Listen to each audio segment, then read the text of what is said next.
Jimmy was playing. Don't let me not forget him too. Playoff Jimmy, but look, he was doing other shit too. Ladies and But the gentlemen, thank thing you is, all for Bron joining always. us in another episode of Goat Talk Radio, our 24th episode. Right now, we have Daniel and Cam with us, and we're going to cook up first, starting off with, of course, the Rockets and Warriors 7-game series. Cam, continue on what you were talking about. Okay, yeah. So, I'm just gonna go start off. Now that we live, everybody, I miss y'all, but glad to be back. I'm gonna start off with Jimmy Butler because we try to forget him too, but playoff Jimmy, that shit down there was a myth. But he was doing stuff in other categories as far as his defense. And he wasn't really playmaking on the offensive end at all. Really, he was quiet for the most end, but then he started hitting his shots in the third quarter. Steph, when he went live, I will always give credit when credit due. He did step up his playmaking and his just playing category that he don't usually contribute as much in, like rebounding and defense. He was able to play one-on-one defense, which that helped a lot when they was, when they not so they didn't have to play the zone the whole time, even though the zone was killing them.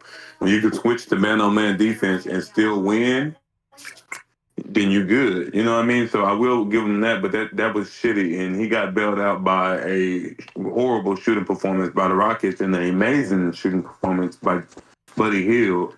But that's okay because shit, that's what team basketball is. I just want that same. All I'm asking for is the same critique or the same. He always doing it on the rebound and the defensive end. He's getting older now, but everything else he always been that. Even in the Mavs series when he got his ass locked up for 18 points in the whole series, 2011. I never give him a pass for that. He still did something with the rebounding and the assists. You know what I'm saying? All that. So I just want the same energy. That's all I'm asking for. Don't switch the narratives. But yeah, I mean, I want y'all to speak some more on the Warriors before I get into the Rockets because I can talk about that all day. I got some good and some bad. So, yeah. All right. Well, thank you for everyone for coming out to today's episode. We're going to join you guys tomorrow. Cam took up the entire time trying to defend LeBron. I mentioned LeBron twice. Can I say something real quick? Go ahead, Daniel. Yeah, people gotta chill out with like the whole like Braun hate, even with the Steph Curry hate, because superstars are allowed to have bad performances. They are human at the end of the day. You don't look at me like that. No superstar has shown up every single game when it mattered. All right, that's just how it is. They human at the end of the day. Who cares? I think whenever a superstar is having like an off night, that's when the rest of the team has to step up. Because at the end of the day, it is a team game. You don't lose just because of one person. All right, y'all want to talk common sense, or y'all want to bring stats into this? Let's do it all. Okay, so common sense. Everyone has bad games. Nobody's a robot. Okay, that's a rhetorical statement without needing of commentary, without needing of answer. Now, if you want to bring actual statistics into this, Buddy Hield had how many threes in Game 7? How many threes did Buddy Hield have in Game 7? He went 8 for what? He had 9. He had 9. 9 for 11. Yeah. One of those threes. Yeah. One of those threes was from half court.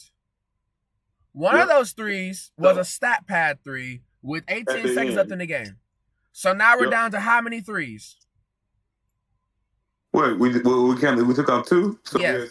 We're at 7. Now, we're going to take off. Hold on. Wait. One of those threes was when Steph Curry was off the court. How many are we at right now? So 6. One of those threes was in a corner off a double pass from Draymond Green. So how many are we at now? Okay, wait. How many threes are we at now? 5. Right? We're at 5. 5 3-pointers from Buddy Hield came off wide open attempts off of a double team box one trap on Steph Curry. And Steph Curry having 0 points was oh my God! Who had the best defense in the league this year? On the West and the East. Oh, for sure, the Rockets. And they ran a flood trap at Steph Curry from half court the entire series. And the fact that he came out there and led the entire series in points, rebounds, and assists All right, bro. Yeah. 3 points in the first half is the biggest issue here. Oh, it is, brother. Look.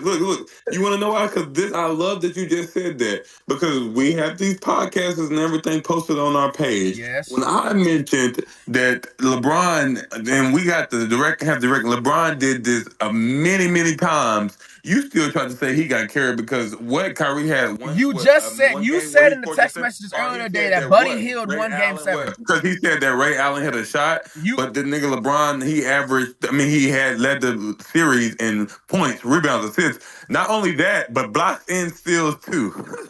So what are we Steph saying Curry's here? Steph Curry's stack was 2.5. What are we talking about right now? And he had 2 blocks and 2 steals in Game 7. No, I'm glad you said all that because you're right, and that's why I'm proud of Steph. He picked it up in other categories. So let's pick up another category where you talk about LeBron have done all the time, and I mentioned this, and we tried to blow it off in early categories, but now it's big. Because you just mentioned that Curry led the series in points, rebounds, assists, which we know now that LeBron had done that 24 times in 24 different series. Okay, but no. We missed that when it was Bron, but now it's something. No. We're not missing anything. We're maximizing what's minimized. People say Steph Curry can't stay on the court. Rudy Gobert can't stay on the court. Luka Doncic can't stay on the court in certain scenarios. LeBron can play the 1 through 5, can play offense and defense. And yet, Steph Curry sat down in that chair and was shuffling feet in Game 7. Steph Curry was for the first time ever, and I'm proud of him. It's not the first time ever, dude. That was mentioned in my the first time you started this thing. I said I will give credit and I'm proud of him because I just was mentioning earlier 3 games ago, they had to sit his ass down in crunch time. I mentioned that, and I was on his ass because of that. You watched the game, right? In this game. In the biggest game, you did not have to do that. And the first thing I said was, I'm proud of that motherfucker because you did not have to sit here. You watched the game, right? I watched the whole game. Did you watch Game 6? Yes. Was there any difference between quarter 1 through 3 of Game 7 and quarter 2 through 4 in Game 6? Say it again. Was there a difference in quarter 1 through 3 of Game 7 and quarter 2 through 4 of Game 6? He just sounded a little worse. That's about it. The only difference in the Warriors-Rockets series from quarter 2, from 1 through 3 in Game 7 and 2 through 4 in Game 6 was the Warriors hitting threes and not foul baiting with Steven Adams. That's it. Yep. Fred VanVleet went downhill Game 6 and all through Game 7. Dylan Brooks is a no-show.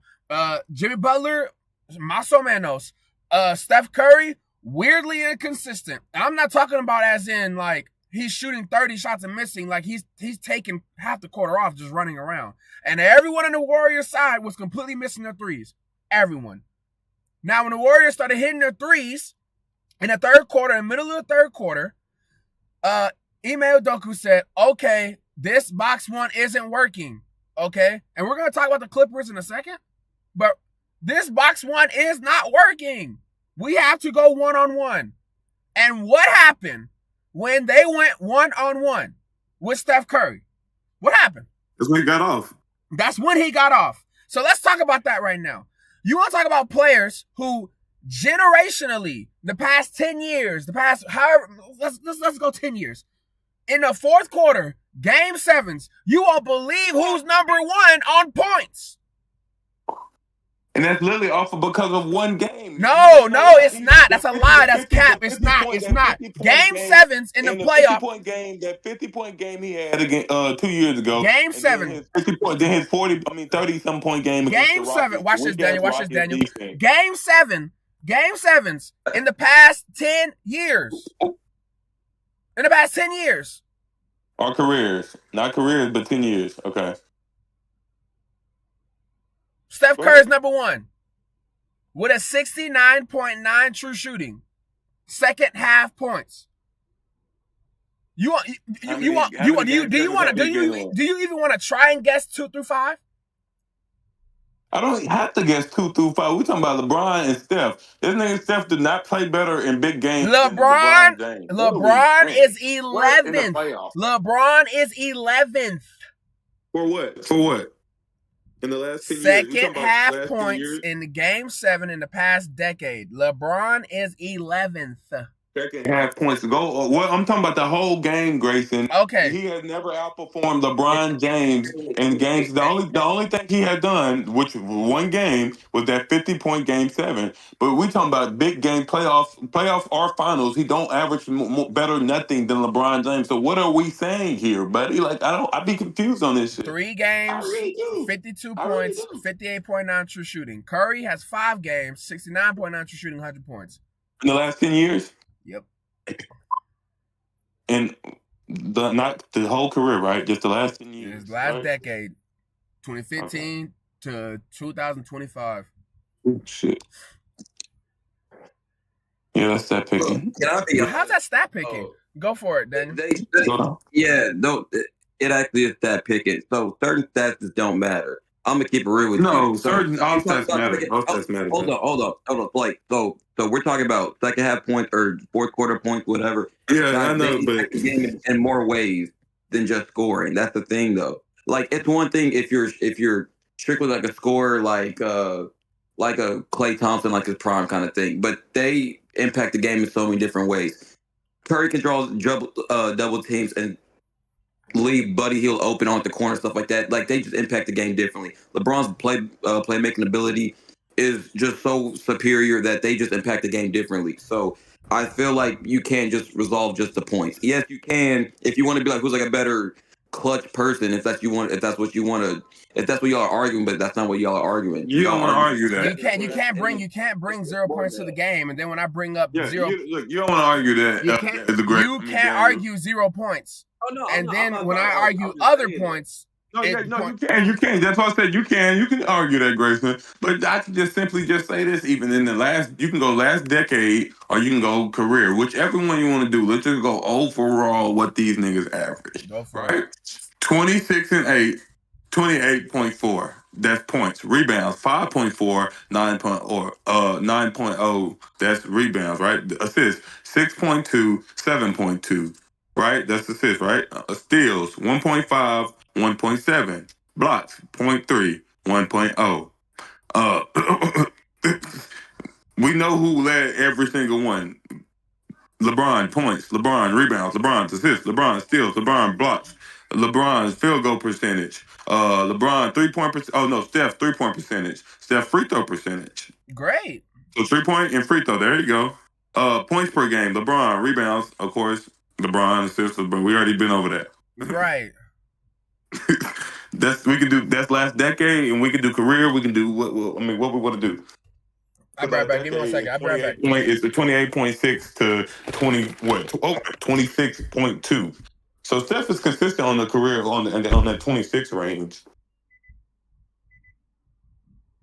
But yeah, I mean, but I get what you're saying. I'm glad, like I said, bro. He picked it up a lot in that second half, especially in that fourth quarter when they thought they had some hope. Because they came back a little bit in the third when they thought they had hope when they got down by 8, and I seen him make that steal and hit that 3. I knew it was over. But we got to be for real. He did not ever outperform LeBron in any playoff game or playoff series, head-to-head playoffs. Nothing. It never happened once. Not once. Hey Cam, so while Grayson's gone, I got a question for you. So if Curry wins a ring this year, where does he move in like the whole all-time ranking stuff? Oh, then he's definitely top 5 then. Yeah. Okay. Yeah. So who we kicking out?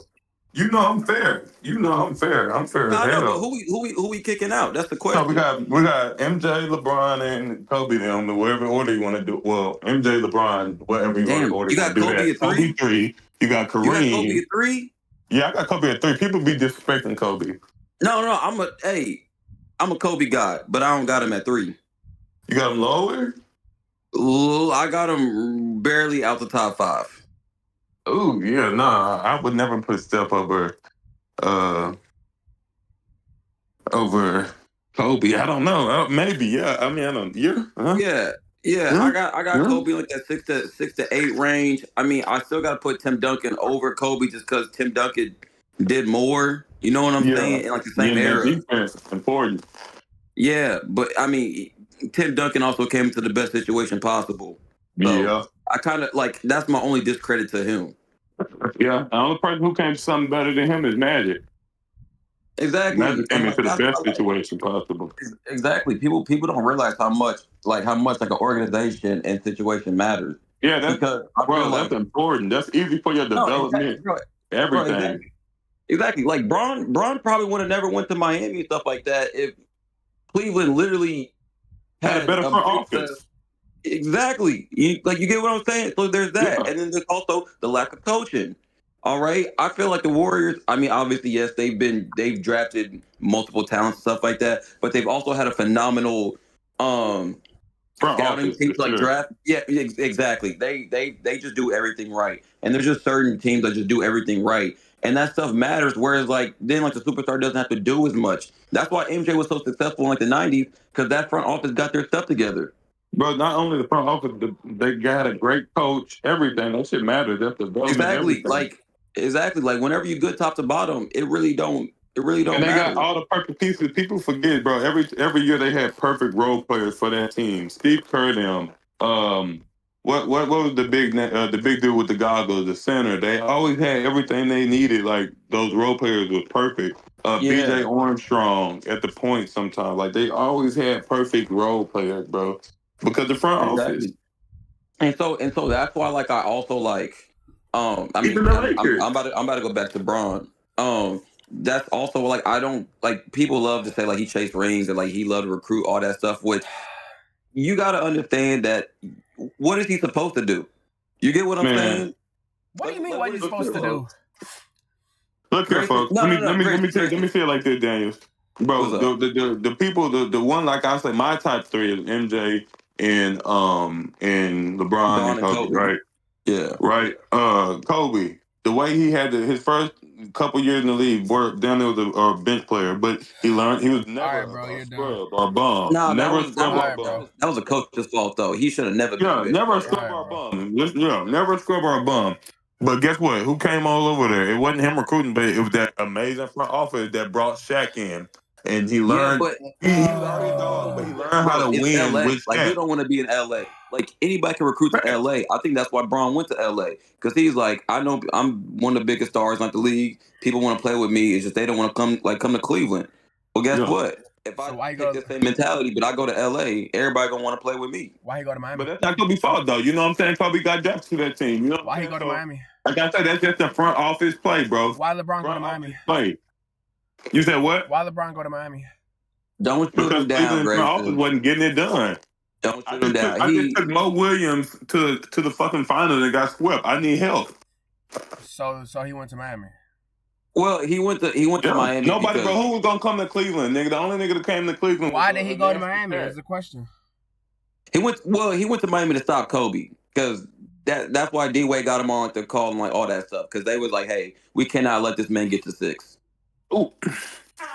And then in Miami, he started having trouble with the Spurs. So then what did he do? No, he actually had a bad falling out with Pat Riley. Yeah. Oh, no, that come was on the, now. no, He that know was what literally it is, bro. that was literally the He know what cookie. it is, bro. That was literally the cookie that stole. You know what I mean? Like a pun on that. But what did he do? Come on now. What did he do after Miami? Went back home. He went back home. And he did But what? he still stayed in the East. And he did what? And he did what? As soon as he went back home.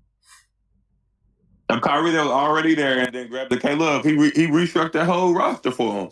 Okay. They was a Remember that. team. And remember They was a that. non-playoff team. So was he they went not? to Miami and completely altered a roster.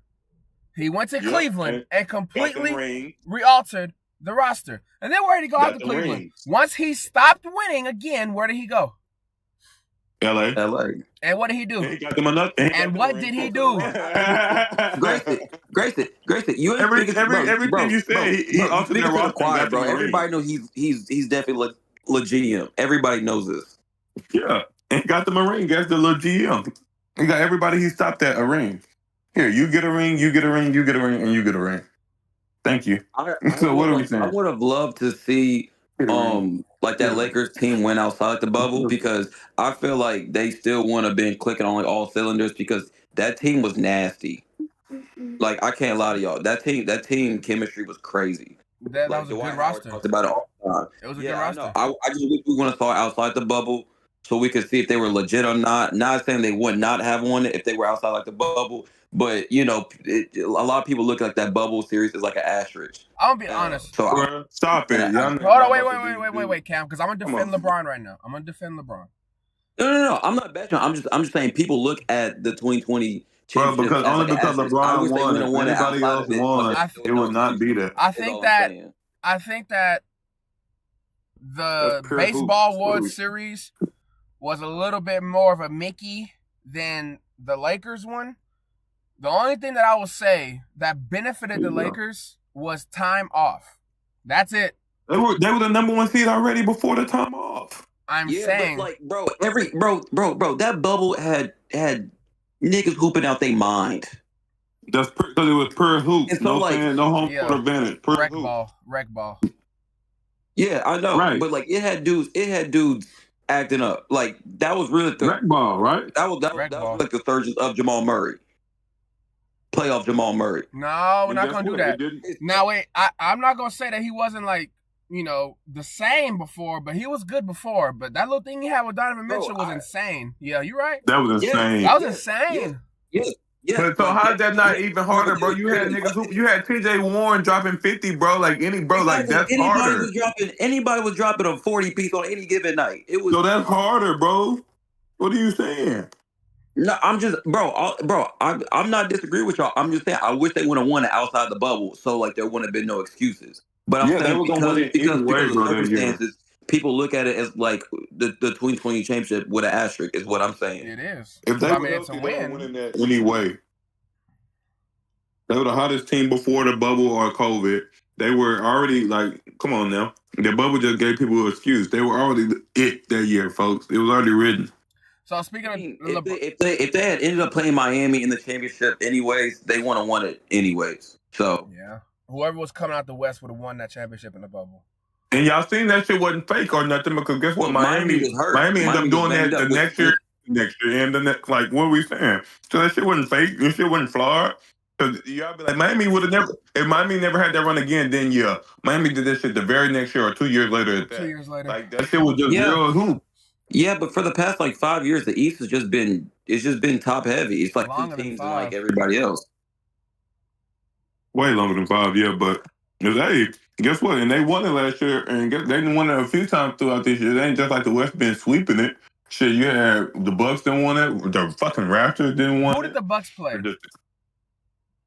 You said what? Who did the Bucks play? Bro, like DeAndre Ayton's sons, bro, sit down. The Suns. All right, and who did the Raptors play? They got out the West. The Warriors without KD or Klay Thompson? What are we talking about? They got out the West. Fam. No. I'm going to completely neglect the Suns conversation because that's a waste of time. The Warriors banged out against James. Perfect bridge segment. The Warriors banged out perfectly against the Chris Paul, James Harden Rockets. When the Rockets shot really bad, I think the Rockets. And CP3 was out. Yeah, I think the Rockets. That was the worst playoff 3-point percentage ever. Yeah, 0 for 27 consecutive. Now I will say the Rockets with James Harden and Chris Paul gave a fully healthy KD Warriors the hardest matchup in that career. Period. Now they went up there with no KD and was down. I don't know what was they down 3-0? No, 3-1 something. KD came out for a quarter and had everybody like, what? No, it was 3-0. They had the people in Toronto cheering when he tore his Achilles. They would not have lost that series if KD was there. Oh yeah, no, because that was a cheat code. That's so I can't credit. Ring. I'm not trying to disrespect Kawhi and his legacy. I'm not. Yeah. But be serious now. What the Celtics have created. Also, but you see how you say that? That's for a fact. That's also why Steph got them extra rings. Them niggas was done for after that 3-1 year. No. Not done for, like done for, like, but they wouldn't have won. Listen. If KD would have never argued with Draymond after that turnover and called him all type of names out of his mouth and said, we don't need you. I'm The Warriors will have 2 or 3 more. talking about the year 2016 before they even got KD. I'm saying Yeah. the reason y'all letting Stephen need Kobe over Kobe and shit is because KD helped him get those. Harrison Barnes needed one of these. You know what I'm saying? You know? You said what? I said Harrison Barnes needed one of these. Yeah. Yeah, I feel that though. But at the end of the day, let's talk about James Harden. Jesus Christ. Look, let's get off this. If we're looking at players over 35 and over from that generation, you got LeBron. He's the worst in the playoffs. You got LeBron, you got Curry, you got KD, and James Harden. That's like the Rushmore, right? You would say? Right. Yeah. Okay, let's compare those. For some goofies, Russ. Okay, Daniel, do you believe that that's the 4? Yeah, and I would not throw Russ's name in there just because he's not right. one of the main contributors. So James Harden, LeBron, Steph, KD, right? Mm-hmm. Career playoff games under 4 field goals made. KD has 2. Curry has 3. LeBron has 5. James Harden has 35. Career playoff games under 5 field goals made. KD has 4. Steph has 8. LeBron has 9. James Harden has 55. Career playoff games with at least as many turnovers as field goals made. KD has 7. Steph has 13. LeBron has 17. James Harden has 42. In every one of those metrics, James Harden had more than the rest of them combined. You could blame the Aaron Gordon catch, dunk, 1 game. You could blame Kawhi's 7 turnovers and 2 turnovers in the crunch, 1 game. You can blame Dwight Powell for shooting below abysmal, 2 games. As reasons why they lost, but consistently over a 7-game tenure for his career, James Harden has been horrible. And I'm speaking on Game 7s in particular. It is outstanding how bad he plays. Somebody give me some type of comments on that. I think y'all niggas need to say sorry to CP3. I told y'all it was him. He'll go to war with you for a few games, maybe. You know what I'm saying? Even in his prime, like he did with the KD Warriors. Nobody has played that KD Warriors team better than James Harden. Not even Brian. But when it's time, and it matters most, when it's time to, drop your nuts, and see who going home, who not.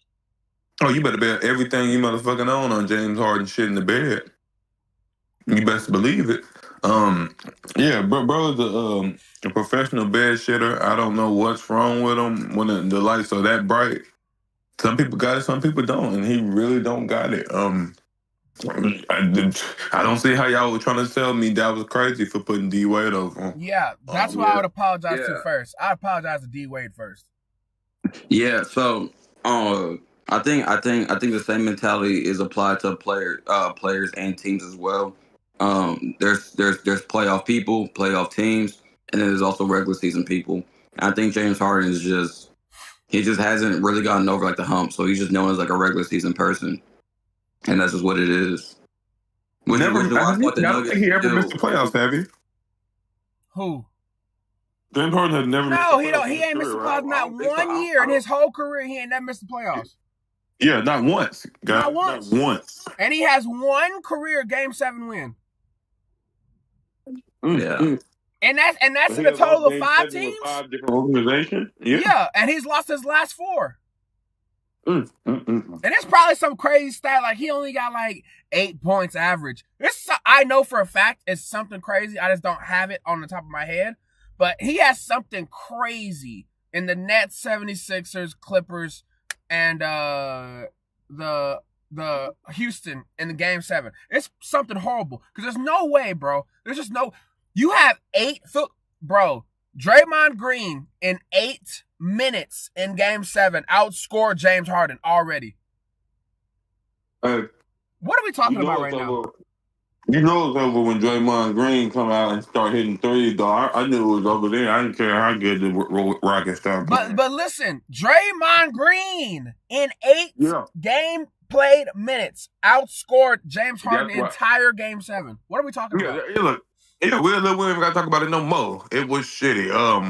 D-Wade, look, I had your back, man.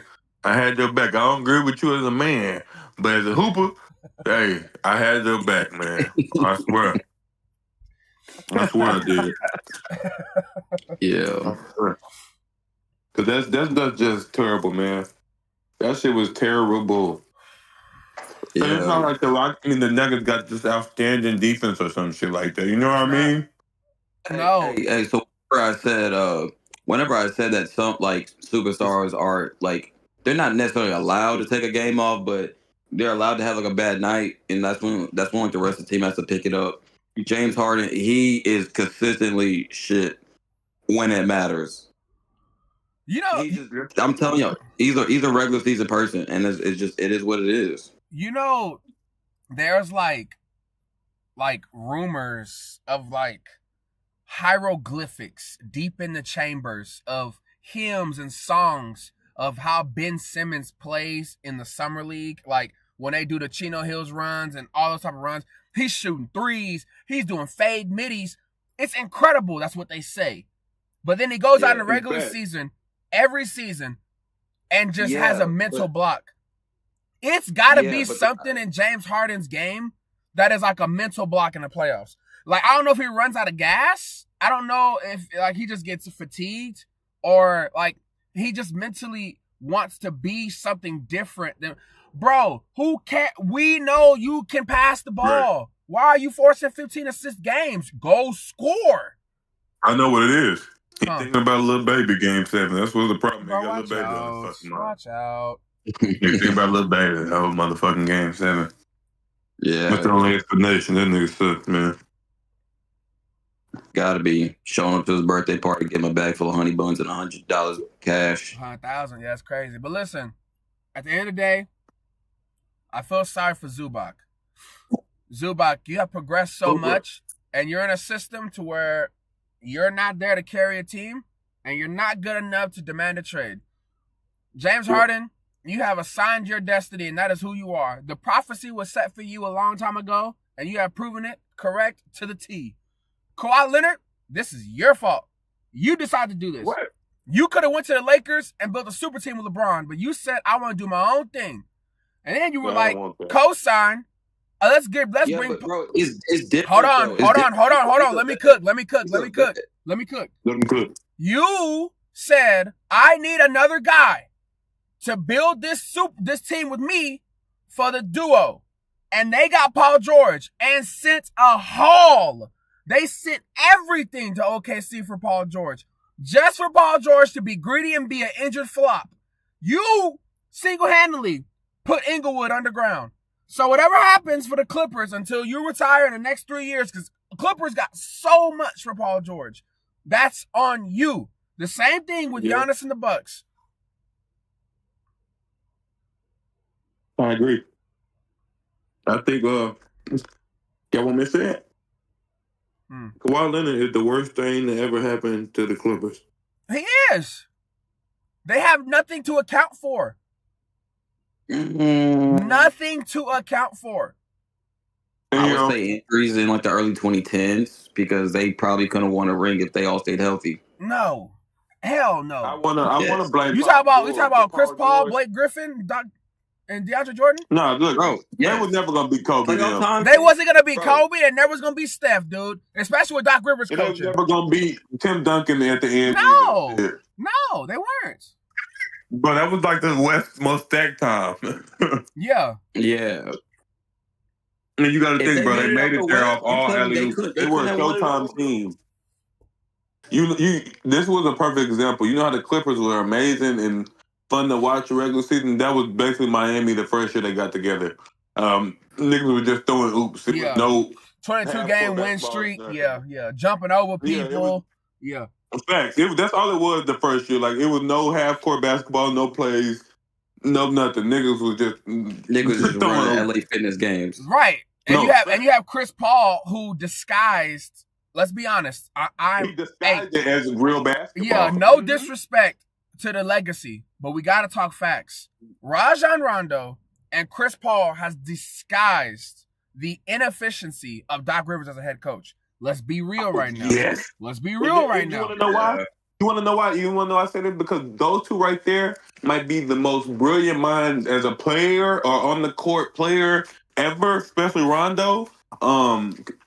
At a position where like you gotta be smart. No, you gotta know like the smartest basketball on the court basketball players ever, and that made Doc Rivers look like a fucking genius. And that's why I hate when they say the Celtics was a big three, because I promise y'all they would have not won one without Rondo. Absolutely. See, the problem, and I don't mean to coincidentally bring the Lakers back into this. I do this in efficiency of the respect of LeBron James. The problem that I had with the Lakers in the trade for Luka wasn't offensive efficiency. It was lack of facilitation and defensive mindset when LeBron was off the court. Your first argument, Cam, when he came here was you can put one of them on the court at all times and it's going to work, and it's not. Because the thing that the Lakers didn't have was when LeBron's on the court, they have nobody to run the offense for other people other than a dink and dump oop, backdoor oop, which Luka is really good at. He's not really a PNR guy, but opposite elbow on the block, cook up, throw the oop, Trae Young style. Cool. That's great PNR right there. But defensive efficiency, the Warriors got three people. You know what I mean? Like those high-end teams have quarterbacks at every position. They got a good middle linebacker and a good safety. The Lakers did not have that. I would say this. I really honestly, even going back to watch last year, because it was Gafford and Lively mask it so much, I honestly did not know Luka was this bad at defense when I said that statement. I knew he was not the best defender. I did not know the nigga was a sitting brick. Yeah. I did not know that at all when I honestly said that. But the thing is, I still love that the Lakers got him. I still feel like the same thing I feel at the beginning of this postseason. If they go get a big man, I feel like they'll be unstoppable. If they go get a big man and add a little bit more to the bench, nothing crazy like, oh, these niggas cheating, but just something a little better than outside of Finley Smith. I didn't like anybody else. Gabe Vincent, that shows you how he's gone anyway. They're gone anyway. Look, yeah, the Lakers. But that shows you how. Look, I cannot. My bad. I'm gonna stop real quick. I gotta give this person credit, but that shows you how great Jimmy Butler is at making his teammates better. Yeah. I never be saying Bron is the best making his teammates better. He's best at winning with certain rosters, but making your teammate better, I don't think I've ever seen a player do better than Jimmy Butler with those Miami Heat teams. Yep. There you go. No, you think about LeBron James on every team that he's been on a championship team. He has a couple of things. He has him and another superstar. He has a legitimate rebounder. He has someone at the over 6'10" that can stretch the floor. And then he has a sniper. Period. This Lakers was the only time I would say that people really said, he's going to the finals. And he did not have that. They did not have a sniper. Austin Reeves is not a sniper, bro. I'm sorry. Gabe Vincent is not a sniper. They don't do that. They did not have a big. Austin Reeves is a sniper. I don't want to get rid of Reeves, though. I was just mad. I'm still trusting Reeves. I just think we got to go get, now that I see what he's going to do in the post, I do want to go get another at least 13 or 14 points per game score, just because that nigga there was you don't need 13, 14 points. You just need somebody that can shoot 35 to 40% when it matters from three. Yeah, that's it. That's it. Yeah, he don't even got to be. Yeah, that's it. And so one of those, you need somebody that can literally just grab the ball. They don't even have to make a layup. They just need to grab the basketball.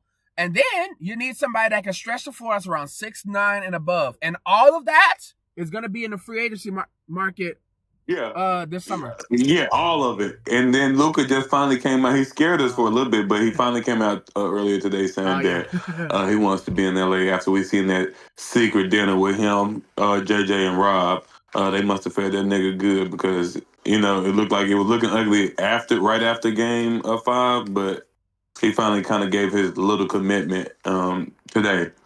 So Go ahead. with that, it is a lot in the free agency that you can get. I wish we had a little bit more pieces to go argue and fight with the Clippers, who I hope are defeated right now, to go get Zubac. Because if we had a Zubac on this year, oh my god. Yeah, that's all y'all really needed. It was just a center that just doesn't get bullied. Austin, bro, Hayes is just too skinny, and that's what it is. It's not that he's skinny; it's that he's sloppy. Yeah, he's sloppy. Yeah, no, he's athletic as fuck. He's like a JaVale McGee. You could never start JaVale McGee, but you can put him in spurts. Yeah, but like JaVale McGee, you're not just pushing him around like the paint. Hayes, but look, his sloppiness makes up for his strength. Right. Yeah. And JaVale McGee is a sloppy fuck. And I don't want to disregard the current topic of the Lakers, but I do want to transition to a problem that I have seen in defense in a second round series.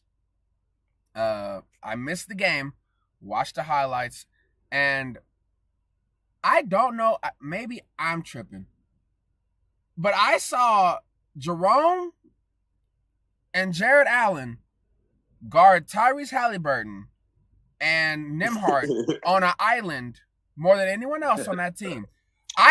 There's no way you're not blitzing to get that matchup. There's no way we're settling for that. Watching Jared Allen on an island. What are we doing right now? Yeah, they put them in some damn fish fry. Yeah. They had Nembhard looking like an offensive weapon. He's not even like a scoring offensive weapon. He can have those type of nights, especially if you do some shit like that. Yeah. But I damn near said that Nembhard. Yeah, no. You know what I mean?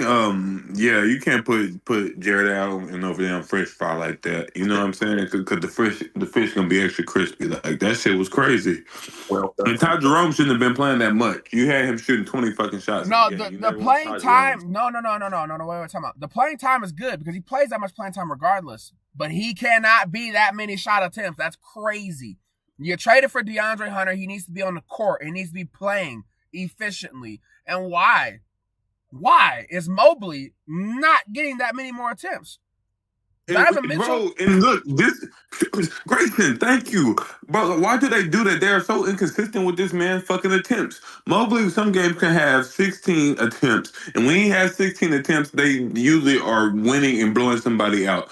It's games where Mobley has 8 fucking attempts the whole fucking game. There's no way that a stretch big that can do it all in the inside and stretch the floor and hit open threes on the outside is getting 8 attempts on my fucking offense when everybody else is inconsistent outside of Spider.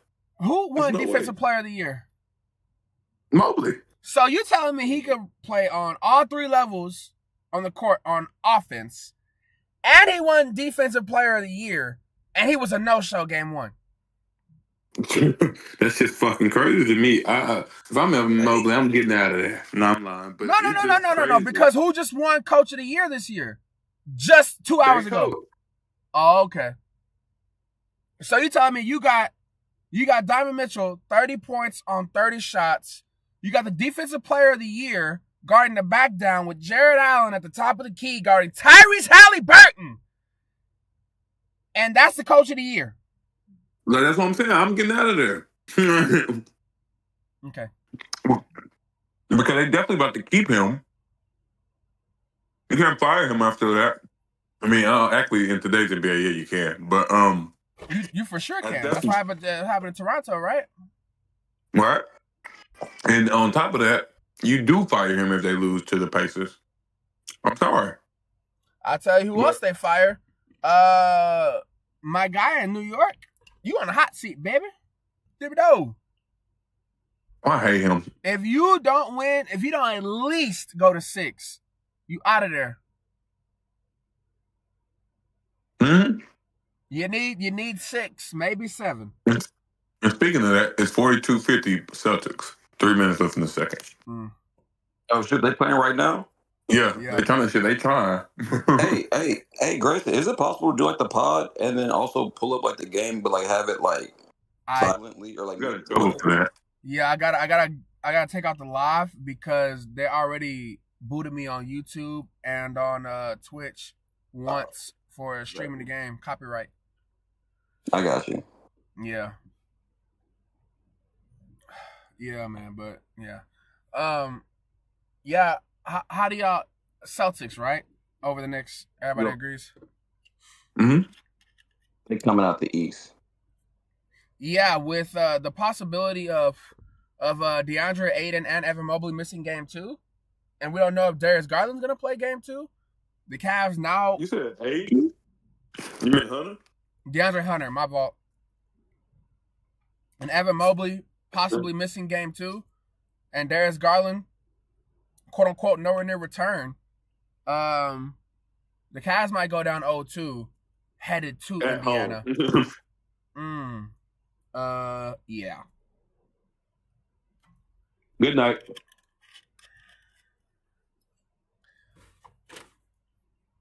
They might Yeah. get swept, brother. The unfortunate scenario when you're playing against the Pacers is the irony of their name, Pacers. They set the pace. And they do it with 2 7-footers on the court. So it's rather, you're going to take your bigs up the court to keep up with them, or you're going to leave your bigs in and pray they don't hit their threes. And either way, they're going to drop 150, 130 to 150, and you just got to outbeat them. And the only team that can do that in the East is the Celtics, bud. That's it. Damn. So the Pacers this night, huh? They're not. It's you pray for enough inconsistent games to win the series, because when they're hitting, when they're on, that's it, dude. But I'm sitting here watching DeAndre Hunter on Obi Toppin in the corner. What did you get traded there for? Like my boy. You, yeah, that's not your game. That's not basketball. And wait, I will give credit, because what I feel like is going to happen in the Timberwolves Warriors game, the Warriors are going to legitimately, seriously take game 1 off. Take game 1 off. If you believe you can win in 5 or 6, take game 1 off. Turn it into 6 or 7. Rest up, peep the strategy, and go from there. If you're Cleveland, was that them taking game 1 off to see the strategy, or was that what they threw out there to try to win? Yeah, them niggas threw that out there to try to win. I don't know how many games this season Donovan Mitchell has shot 30 jump shots, but I guarantee it was under 15 because I had him in my fantasy. Now, with Darius Garland off the court, they obviously had to figure out something of competency to efficiently run when Donovan Mitchell is not primarily ball handler, or when he is a ball handler that doesn't force him to just shoot. Indiana's not a trap team. I don't see them forcing Donovan Mitchell to take the ball out of his hands. So I think it's going to be Donovan Mitchell averaging 40 points and losing in 5. And that's just that. Ooh. Okay. That happened to who they lost to last year?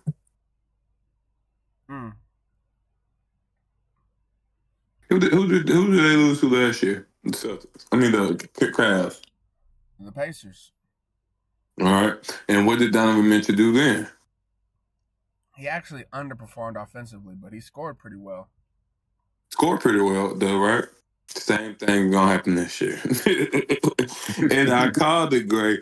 I told you, I said they're gonna lose again to the damn Pacers. Just because I don't believe. I seen how they start playing at the end of the year. Yep. And shit. I said it. I said they were gonna do the same shit in the playoffs. Jared Allen, when the Bryce get like niggas a deer, you already said it. For some reason, your coach doesn't appreciate the gift God handed you in Evan Mobley. Darius Garland is 6.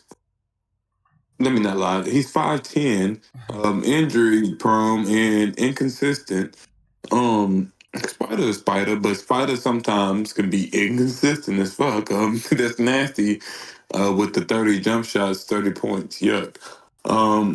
And yeah, that's your go-to guy. So if Spider's not hitting, you're nasty. Hunter can be one of those guys that who can dead ass take over a game and be a six man and damn near win you the game. But for some reason, they are not giving him that opportunity, or maybe he just hasn't pushing it. Because he can't put the ball on the ground. That's the only problem with DeAndre. That's the only problem. Yeah. And none of them guys besides Garland are just assist guys. Yep. Spider playmaking getting better, but it's not there yet. He's a good playmaker to a big, but he's not a good playmaker to a wing. Yeah. Obvious passes are obvious. Set plays, sets. But he's not going to be able to facilitate and create for an opposition that's 6'8" and under. It's not happening. I mean, for a fellow teammate that's 6'8" and under. Speaking of 6'8" you don't see too many assists from him to Garland. Yeah.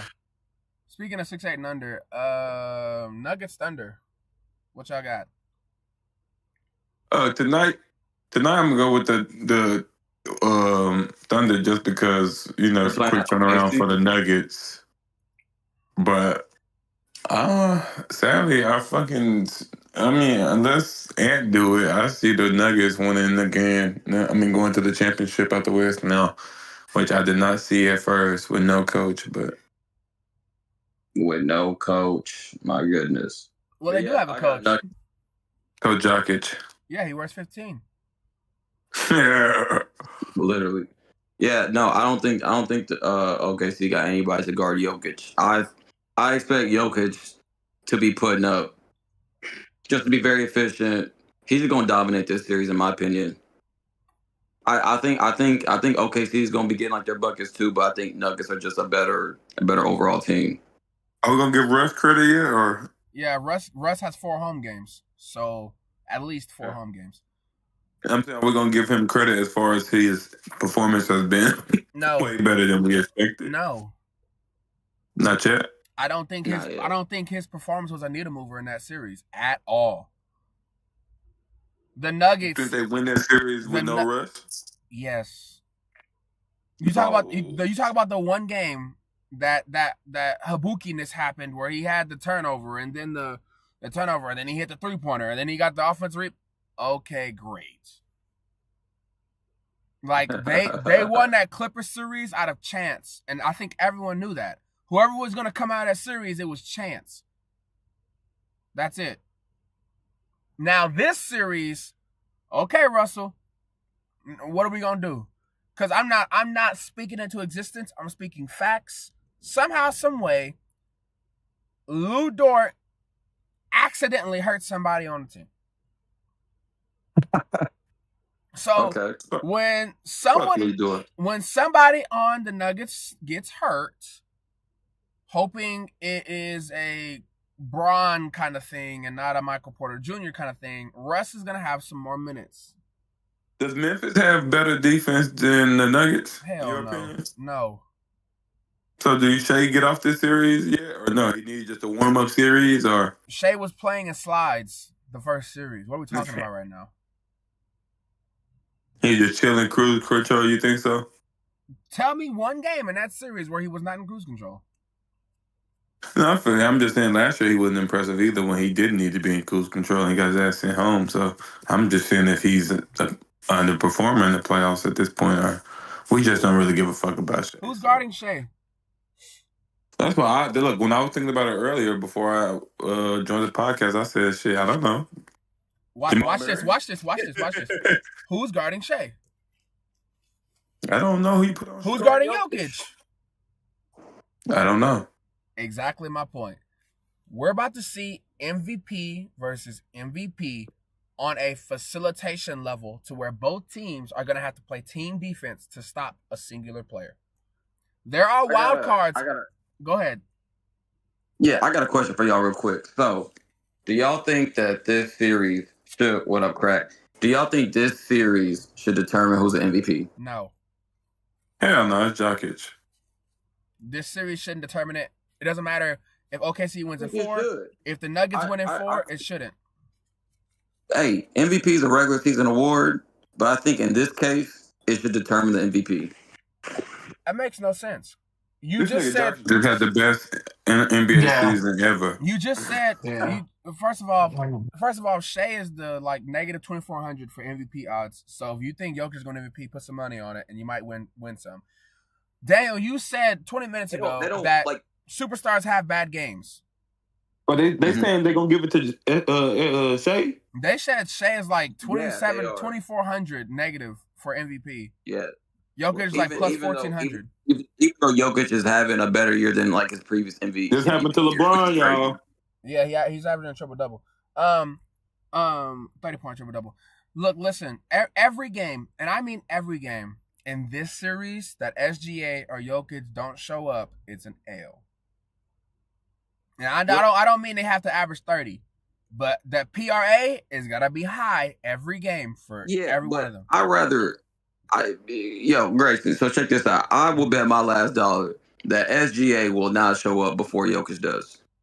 So you're saying that Jokic is gonna have SGA is gonna have more bad games than Jokic?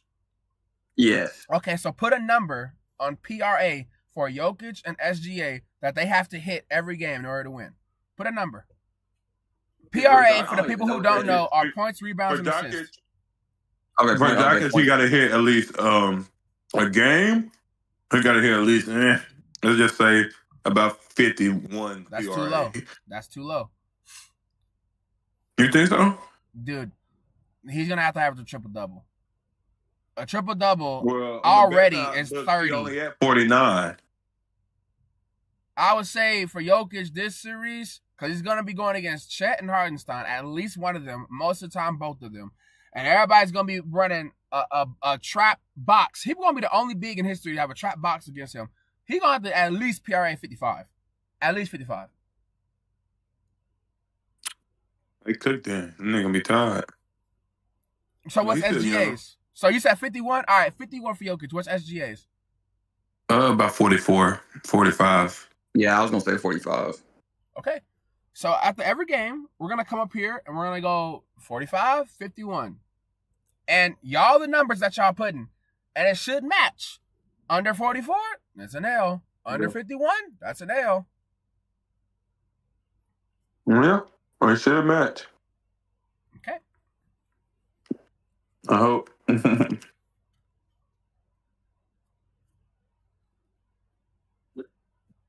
Hey boys, I'll be staying on until 7:30. By the way, I'm just giving y'all a heads up. I got you. We're gonna save the 101 for another day. The monkeys. So crazy as hell. Warriors Timberwolves. What y'all thinking? This one's gonna be tough. I don't know.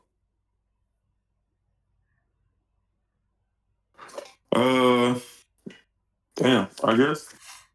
I don't know, because T-Wolves is big and athletic. It was perfect for the Lakers, but I don't know how perfect it is for the small ball. I mean, who you going to blitz? What, you saying Ant and Jaden the blitz and Steph? Which Ant got the dog in him, too. No. The Timberwolves don't blitz. That's what I'm saying. They don't blitz, so what they going to do? Well, they're gonna put Nikhil Alexander-Walker or Jaden Daniels on Steph Curry. Yeah, he's smart. And run. So just run. You ain't gotta score. You just need to run. Grab his jersey and run. And then you got Jimmy on Randall, but Randall kind of got way room on Jimmy. But you gotta help a little bit. No, Randall has a problem of when he sees someone that's shorter than him, he has an ego trip where he wants to turn his back to the basket. So that's going to screw him right there. Now, the big thing is, how many minutes does Kevin Looney play? How many minutes does Kuminga play? That there is the question. Hey, I told you playoff Looney that was going to help. I don't know where that nigga be coming from, bro, but Looney always come from somewhere. And he's an unrestricted free agent next year as well. Reminder. They're going to bring him back for $5. Especially if like they get past this round, they usually bring him back. They're gonna bring him back for $5 or rather. For a bag of chips. Yeah. Look, shit. I'm gonna be honest with you. If Rudy Gobert averages remotely close to a 15-15, they're getting swept. Yeah, they gonna sweep him. I'm about to say, let's not start Dick Riding Rudy. Rudy was unplayable last we're not. playoffs. He had one good That's a whole game new in the series. But I'll tell you this. I think that it's not really us. I'm just seeing this on Twitter.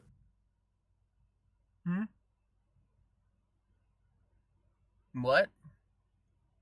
I said not we. I said it wasn't really us who was me riding Rudy. Now that he had one good game, it was mostly Twitter. But I mean, the only thing I said about Rudy is that he's not going to get played off the court. I did say that. I said that they're going to leave him on the island. Who cares? He's fine. You got Julius Randle guarding Luka, and Rudy Gobert is going to be fine. They played enough defense to rotate and move. He's not going to get played off the court.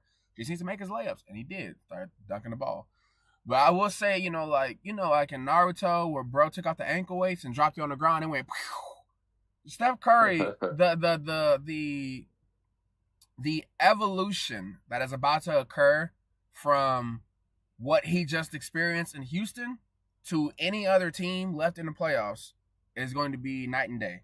Steph Curry is going to have a substantial amount of more capable shooting. I think that's going to cause a big discrepancy for the Timberwolves, and it's an unfortunate thing. It's an unfortunate thing because of the pressure that Houston put on Curry. That's going to make the Timberwolves defense look worse than what they are. You know what I mean? So if Gary go ahead. I'm about to say, I feel what you're saying, but at the same time, playoff stuff is but besides that 1 year, he was amazing. I don't know. Shit, at this point, goddamn, that young buck looking like a damn old man killer. So I don't know. I just think Ant cancel out Steph this year. Look, okay. Mostly, I wouldn't say that. You look at the checklist. Look at the checklist for Ant. KD, LeBron, technically Luka now. Who else? Yeah, but they won and one. They won and one. Luka stands his ass back last year. No. Luka now, right? Who else did he take off? You saying 4 now? For Luka? I'm saying Anthony Edwards' playoff experience. Who has he taken out? Big names. KD, LeBron. Okay. Luka. AD. Oh, no, he didn't take out AD. That's it. Okay. I remember he distinctively called out Kyrie Irving. And I remember him laying on that court with his hands over his head, tired when Kyrie gave him 50. I don't think that Anthony Edwards is a bad defender. I just think that it is a lot harder for Anthony Edwards to sit down and guard small guards as it is to go bang for bang with a bigger guy. That's my personal opinion. Harder. That's way harder. So, but I'm gonna say something this, and y'all can get mad at me or not. It's not a wild take. Y'all say wild shit all the time. I think playoff Kyrie is better than playoff Steph, though. That's just my opinion. So that's not a hot take. Okay, I'm just making sure. Especially in a one-on-one thing. But Steph Curry ran 1.99 miles in Game 7. Yeah, he ran so much that Amin Thompson calf started giving out. Now that was a nasty little jump though. He just fell nasty. I'm just saying. He just fall nasty. I'm just saying. See, look, if Anthony Edwards tries to sit there, Game 7. If Anthony Edwards that cramp. If Anthony Edwards tries to sit there and grab jersey and run around with Steph Curry for an ego check, he's gonna find himself real tired. Yeah, he's not a man, and defensively, he's no Thompson twin. Them damn Thompson twins, they might be the best defenders in the league. Perimeter defenders in the league. I've seen the other one lock down playoff Brunson, nasty. Sadly, the one play he got hurt, it was a big play. But that also was the same thing with Twin. The one play Twin got hurt, that's when Steph finally got to see the bucket. I mean, a shot go to the bucket. Yep. And after that, it was just kind of like shit. I mean, they was already winning, but after Steph get going, it's nasty, Yep. His three just feel heavier. You know what I'm saying? Even if them hoes nasty or the nigga make 2, they feel nastier they feel heavier when they're already up. Yep. But shit, those twins are the 2 best perimeter defenders in the league, in my opinion. Right now, you got to fight me or just show me something else to change my mind. That shit was amazing to watch. Daniel. Sorry, I ain't gonna lie to you. I kind of zoned out. Trent Grisham just hit his 9th home run of the year. By the way, Trent, are they beating the Padres right I now? did say he was going crazy. yeah, they are. It's 2-0 in like Okay, the good. 3rd inning, I think. Good. Yeah, Trent Grisham just matched his home run total from last year. Well, he didn't play that much 29 last games. year. I mean, he still played 80 games last year compared to 29 that he played. Dude, And he he's already played matched his home run 80 total, games, but he had like 100 at bats. What are we talking about right now? Still, though, I mean, actually, like 200 ABs, but yeah. Okay. But like, still, like, I'm just saying, like, he's being way more productive. Is all like I'm saying. Yeah.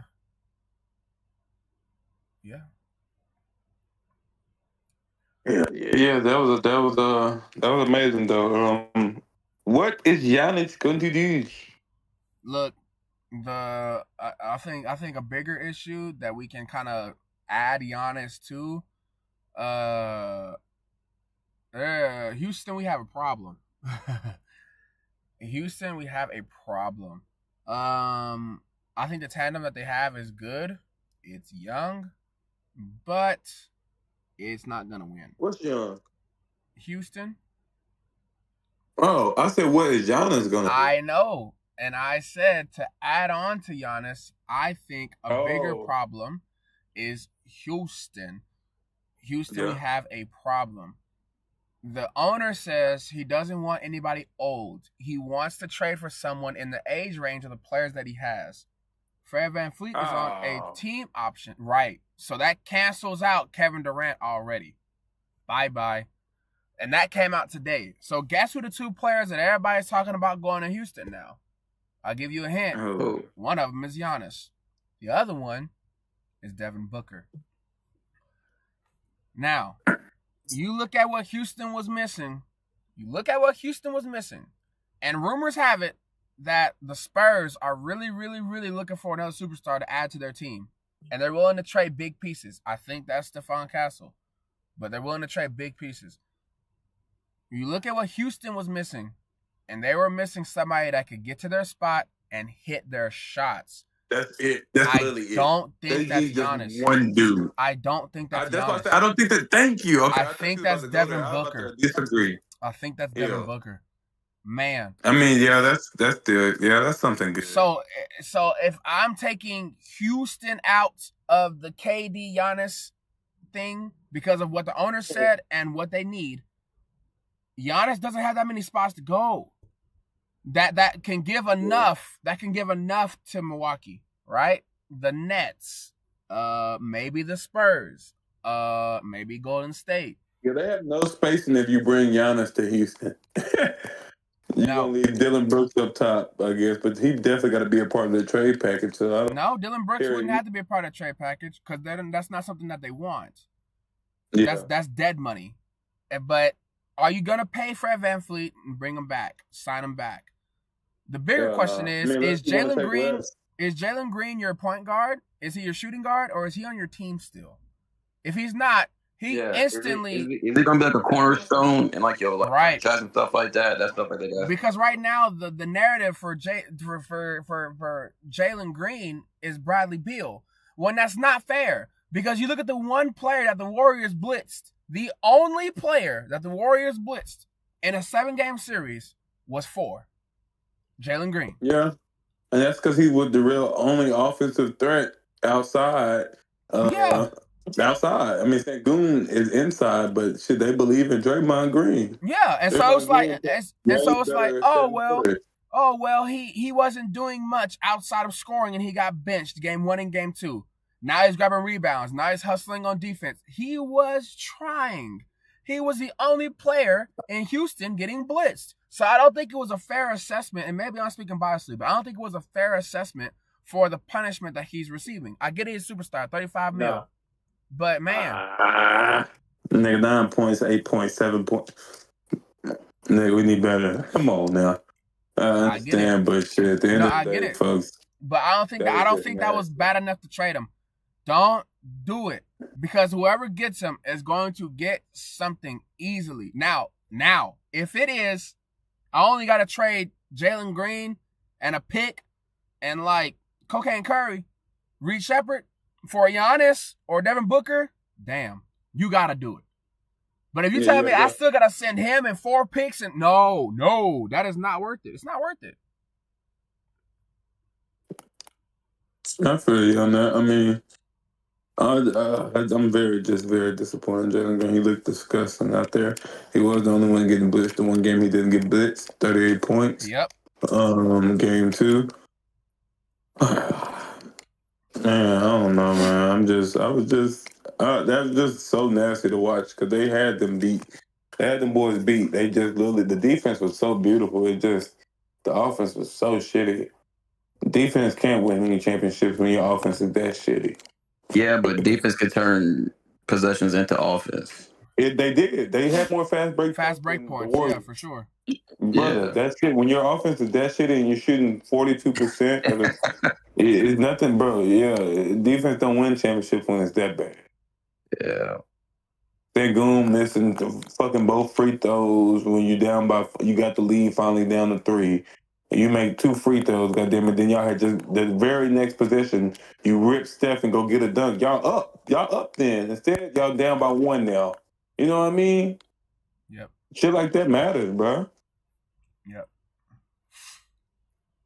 Yeah, so I feel you. I mean, you go get Giannis, but you have no fucking spacing at all. Like, it's gonna be crowded in the paint, goddamn it. It's damn near gonna be head-on collisions, teammate on teammate running into each other. Offensive foul on the offensive offense. I think if you let Steven Adams walk,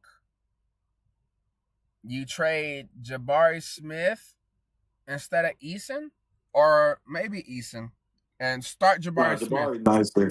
No, yeah. Jabari is supposed to start, but he got injured, and then he came back and lost his starting spot. So he got in that gym and started hitting threes. Now what? You can't say much about him.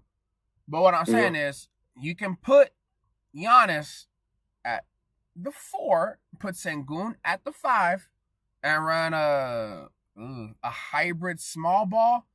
But that's real awkward. But I feel like if anyone could do it, Ime Udoka can. Ime Udoka can coach that. And playoff defense. 110 points a game, call it a day. Yeah, I think Ime is better than his replacement in Boston. His replacement's replacement. His replacement was Brad Stevens, and then they replaced it with the other boy. Yeah, well, do I think he's better than the current coach? But I like him. He's a good coach, too. He's a good coach, and he be saying crazy little shit and stuff. Yeah, Ime Udoka, though. No. Yeah, but so he may got some craziness to him. He make his team tough, and he got a great basketball mind, offensively and defensively. Yeah, you know, so disappointed, and then that was just a horrible offensive performance. Like, we sitting here watching the game last night, like, what the fuck is going on? Like, y'all are getting stops. The facts. I wish you would have watched the game live, Grayson, because it was a point in the beginning of the fourth quarter where they had held the Warriors scoreless, and they were only down by 8 at this time. They had held the Warriors scoreless for 4 minutes and 15 seconds. And in the 4 minutes and 15 seconds, they only scored 2 points from themselves. Ooh. Like, come on, man. Yeah, you often find in the NFL and in the NBA coaches who are ridiculously sound on one side of the ball. Ime has proven to be, so far, a ridiculously brilliant defensive-minded head coach. But set calling and strategy, I don't see it yet. And I mean, I feel like you don't see it yet because it was hard to see it with that damn team. Okay, bro. What about the Celtics? Yeah. Okay, what about the Celtics? But the Celtics had a they won. Oh, they won with him, right? No, Curry. Oh, they lost. Curry. You're right. Yep. Pool party. To be fair, that backcourt was just going insane that year. Okay, what about the next year then? Before he got fired.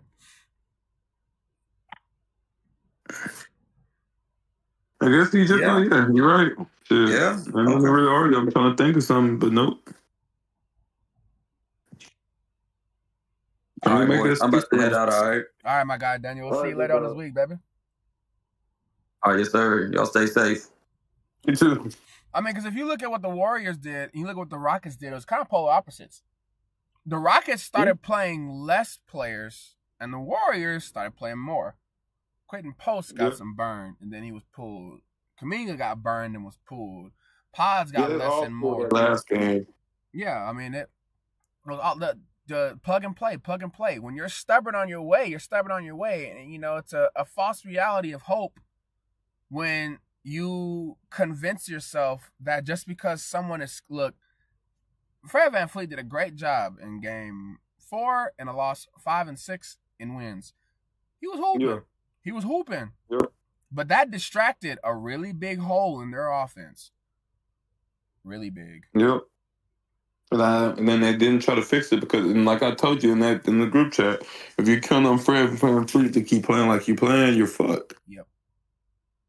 And exactly what happened. Come on now, Fred. Y'all did not sign him to win y'all the game. Y'all signed him for veteran presence. Yep. To be able to have some of those games, but it was not for him to be the guy. It was for Jalen Green. But then, They blitz him, okay. So then you got what's the name stepping up. But those other guys, like, I did not know Twin was that bad at shooting. They literally played him like you played Draymond. No. I'll tell you, no, it's worse. It's worse. When I watched them play Memphis during the regular season, OKC during the regular season, the Nuggets during the regular season, like all the big time games against decent and above defenders, they literally let, I swear I'm not playing, they left Amin Thompson in the corner and said, we're going to live or die. Hit it or not. Hit it. They did. They did in the playoffs too, shit. If you're going to hit that, then you hit it all day. So, and he actually was in an interview during the season and said, you know, they're going to keep disrespecting me. I'm going to hit them and I'm going to make them pay. Okay, well, do it, bud.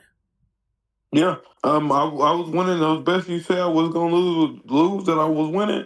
It was literally a Amin Thompson under 1 3-point attempt. I took it under every game in this series. Yep. 1. Was he open more than one fucking time at 3? Plenty. Yeah.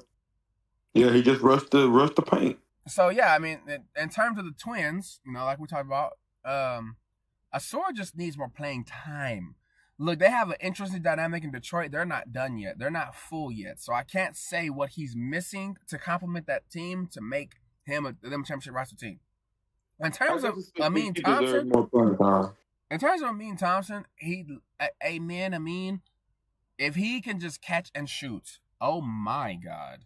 That is going to transcend because he can hit fade middies. He can hit spin middies. He can hit difficult shots in the paint. He can dunk. He can move. Yo, if he can just catch and shoot. If he learned how to catch and shoot and create his own shots, they literally would change the damn logo from Jerry West to him. I promise you. The sky's the limit. If I was trying to, you know, I don't ever fucking call. I was trying to call you, tell you this shit because the shit I was witnessing was amazing. I've been this excited from nobody for a long time, but that shit was amazing. He just got to learn how to fucking shoot, which I think that's fixable, right? You think? Yeah, because he wants to win. He wants to be better. So if there's anyone in the league that I think, ego aside, can go out there and develop something, it is Mr. Thompson. Amin Thompson. Absolutely. Yeah, he got some dog in him for sure. I seen a funny ass tweet that said Twin is literally a Kobe mentality if you put it into Ben Simmons. Right. Because he ain't gonna he's like, all right, that's fine. Watch this. All right, that's fine. Watch this. All right, that's fine. And you know, his brother said it best. You know, me and him played the same when we were growing up, and he was meaner to me, and that's the point.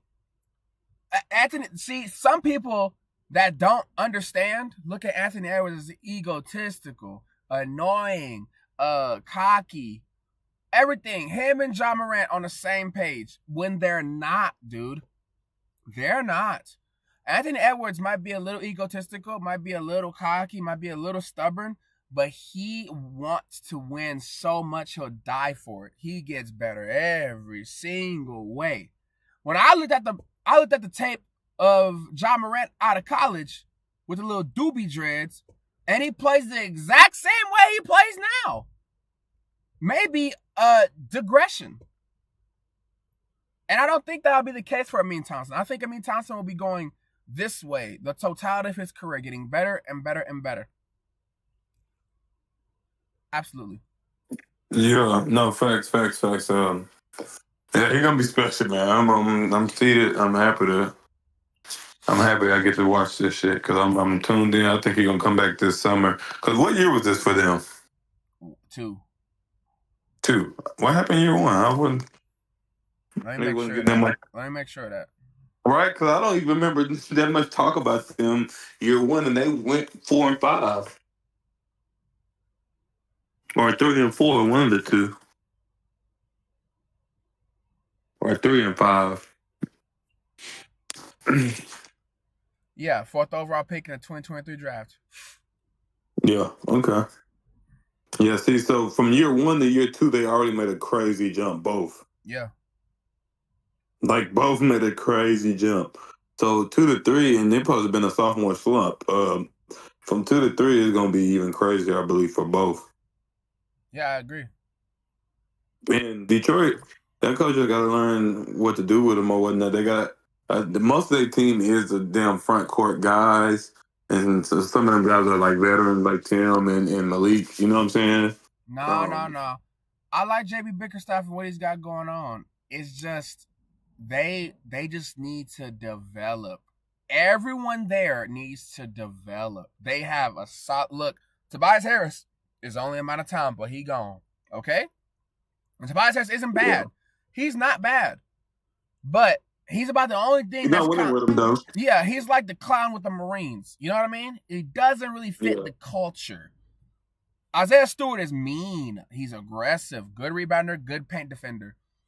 Ivy. Durant is fantastic. Oh, hey, Ivy was gone too. That's a couple extra points. He's not the best outside shooter, but he was out.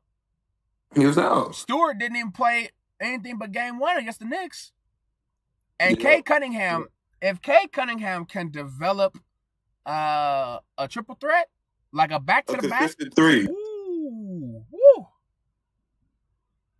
Yeah. Oh my God! Time out. What the fuck? Coming out of halftime, the Knicks didn't score not 1 point. Not one point. For 8 minutes. Yeah. I believe that game 1 was gonna be. Look, game 1 of the Minnesota Warriors I think the only make everybody think there's gonna be a blowout series. Yep. Oh, the Knicks did just have to have a quick turnaround. I forgot. Yes. Okay, there they go. They just put up some points, but yeah, remember it was just 45 to 52. Going into half. Were they down 20, 15? Yeah, they're basically down 20 now. Shit. I'm not surprised. Yeah, they're down 20 now. Look, because the you look at all the series, and the Knicks, Celtics have the most wild cards. I was gonna mention this like an hour ago, but it's a great point to mention now. The Knicks, Celtics have a bunch of wild cards, and all of them are on the Knicks. If Porzingis plays, that's a win. If he plays efficiently, they're not going to lose. If JB and JT are healthy, it is what it is, right? The Celtics is common sense. But if Karl-Anthony Towns plays to his potential, that makes the series real interesting. If Mikal Bridges plays to what they paid for him, that makes the series real interesting. If OG Anunoby plays like there's a baddie courtside every game, that makes the series real interesting. Do you see what I mean? I don't want to cut you off, brother, but Porzingis went down. He got hurt? Yeah, he hurt. See, that's what I'm saying. See? And before he went out, he was 0 for 4. Boom. This is about to be this series now. Because you got to depend on old Al. No, for that the 5. He stepped up last year. He didn't step up last year. Don't do that. I said he did. No, he didn't. When Porzingis was out, he did good in those games. Al Horford plays the same way Al Horford's played since he was in Atlanta. That's not stepping up. That's just him being consistent. Okay, well, brother, brother, that's playing good when they needed you to play good when Porzingis was out. They needed him. He did what he was supposed to do. Yeah, So I you're feel like right. that's more credit to the coach than Al Horford. Like Tyronn Lue, why are you not playing Nicholas Batum? Nicholas Batum single-handedly kept you in the series because Norman Powell was struggling. Why is Bogdanovich and Ben like terrible coaching? Tyronn Lue, you failed. Your first game 7 loss. Congratulations. Hey, brother, do you think Jamal Murray getting 20 points tonight? I can see it. Niggas, I can see it. Look, that's just too inconsistent for you, right? You never know him. No, I don't see it in a lot, but I can see it as in he's confident, he's hot and rolling, and I don't think Jokic is gonna come out here and shoot 30 shots game 1. I think he's gonna be very passive aggressive. I think they're gonna get their ass beat this first game. I Only think because they just played the game 7. Yeah, I think that the first game of all the series is gonna be ugly. But in saying that, I think Jamal can put up 20 in the midst of that. You think Russ get 2 threes? That's a bonus. No, I don't know about Russ getting 2 3. I think he's gonna be. I don't know what to expect out of Russ these 4 games. Right, I don't know if I put a big game or a sloppy ass trying to do too much game. Yeah, because he's gonna be. I mean, he's gonna be out there on coke and sugar. He is going to be so high. I'm about to say, that nigga on dead. You ever seen a deer not get hit by a car and keep running? That nigga just end up jumping over a fence or something. That's gonna be Russ. You gonna see his legs in there about 10 times. You gonna see this nigga swirl jump and airball it, but then you gonna see him do the same thing and make it. It's gonna be very nasty ball tonight. I wish Shaq and the Fool was still going. Cause Russell doesn't. He plays good when he's getting cheered, but he plays better when he's getting booed. So it's like, and then he has a game where he's like crazy when he's getting cheered and he plays hard. I don't know, man. It's like, I don't know what to expect out of him. I think he's a difference maker this series, though. I do think that. I didn't think he was a big enough role for the Clippers series, but I think he'll be a huge role in this series and Sam Caruso for the other team. Oh, Corey left. See you later, Bubba. Corey said what word, but he didn't. I'm sorry, that's not my real laugh, y'all. That's the smoking. But I was going to ask you, do you think Alex Caruso get at least 3 assists tonight? I can see that. He's definitely gonna play. He's gonna get about 15, 20 minutes tonight. Yeah. Excuse the noise in the background. My daughter is talking to herself, playing Imagination. Speaking of her, she went 1 for 1 yesterday. No, she didn't. Cavs she said Cavs and Warriors. Yeah, she went 1 for 1. 1 out of Cavs 2. Lost. 1 for 2. Oh, I said 1 for 1. I'm tripping. My bad. I'm tripping. I said 1 for 1. I meant 1 win, 1 loss, but 1 for 2. I'm tweaked. Yeah, she went 1 for 2. Yesterday, Cavs lost, fucked up her bracket, but the Golden Warriors won. Shit. LeBron. And you want to know I really did, because me and you both the group just said after he disappointed his son, we thought he was going for 40. Yeah. Well, I said he was going to drop 50 or like 15, and he wound up dropping 20.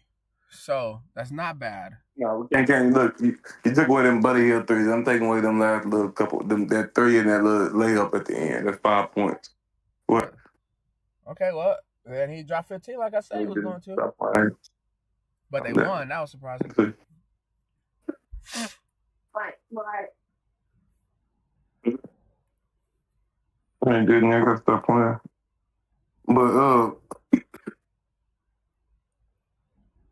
But yeah, now free agency is crazy, man. I don't know what's gonna happen with that. Tripping. I'm doing too much. Jumping and running around, jumping and fighting. You said Fred? I'm just looking at the free agency in general. I'm trying to see. I'm really, oh shit, Knicks made a little comeback. The Knicks made a comeback for a little bit. They got it down to 11 now. Damn. What did Porzingis do? I just saw this. Tweet. It says 2022 Grizzlies, the 2023 Kings, and 2025 Rockets, all young teams that want to smoke with the Warriors and got humbled. Mm.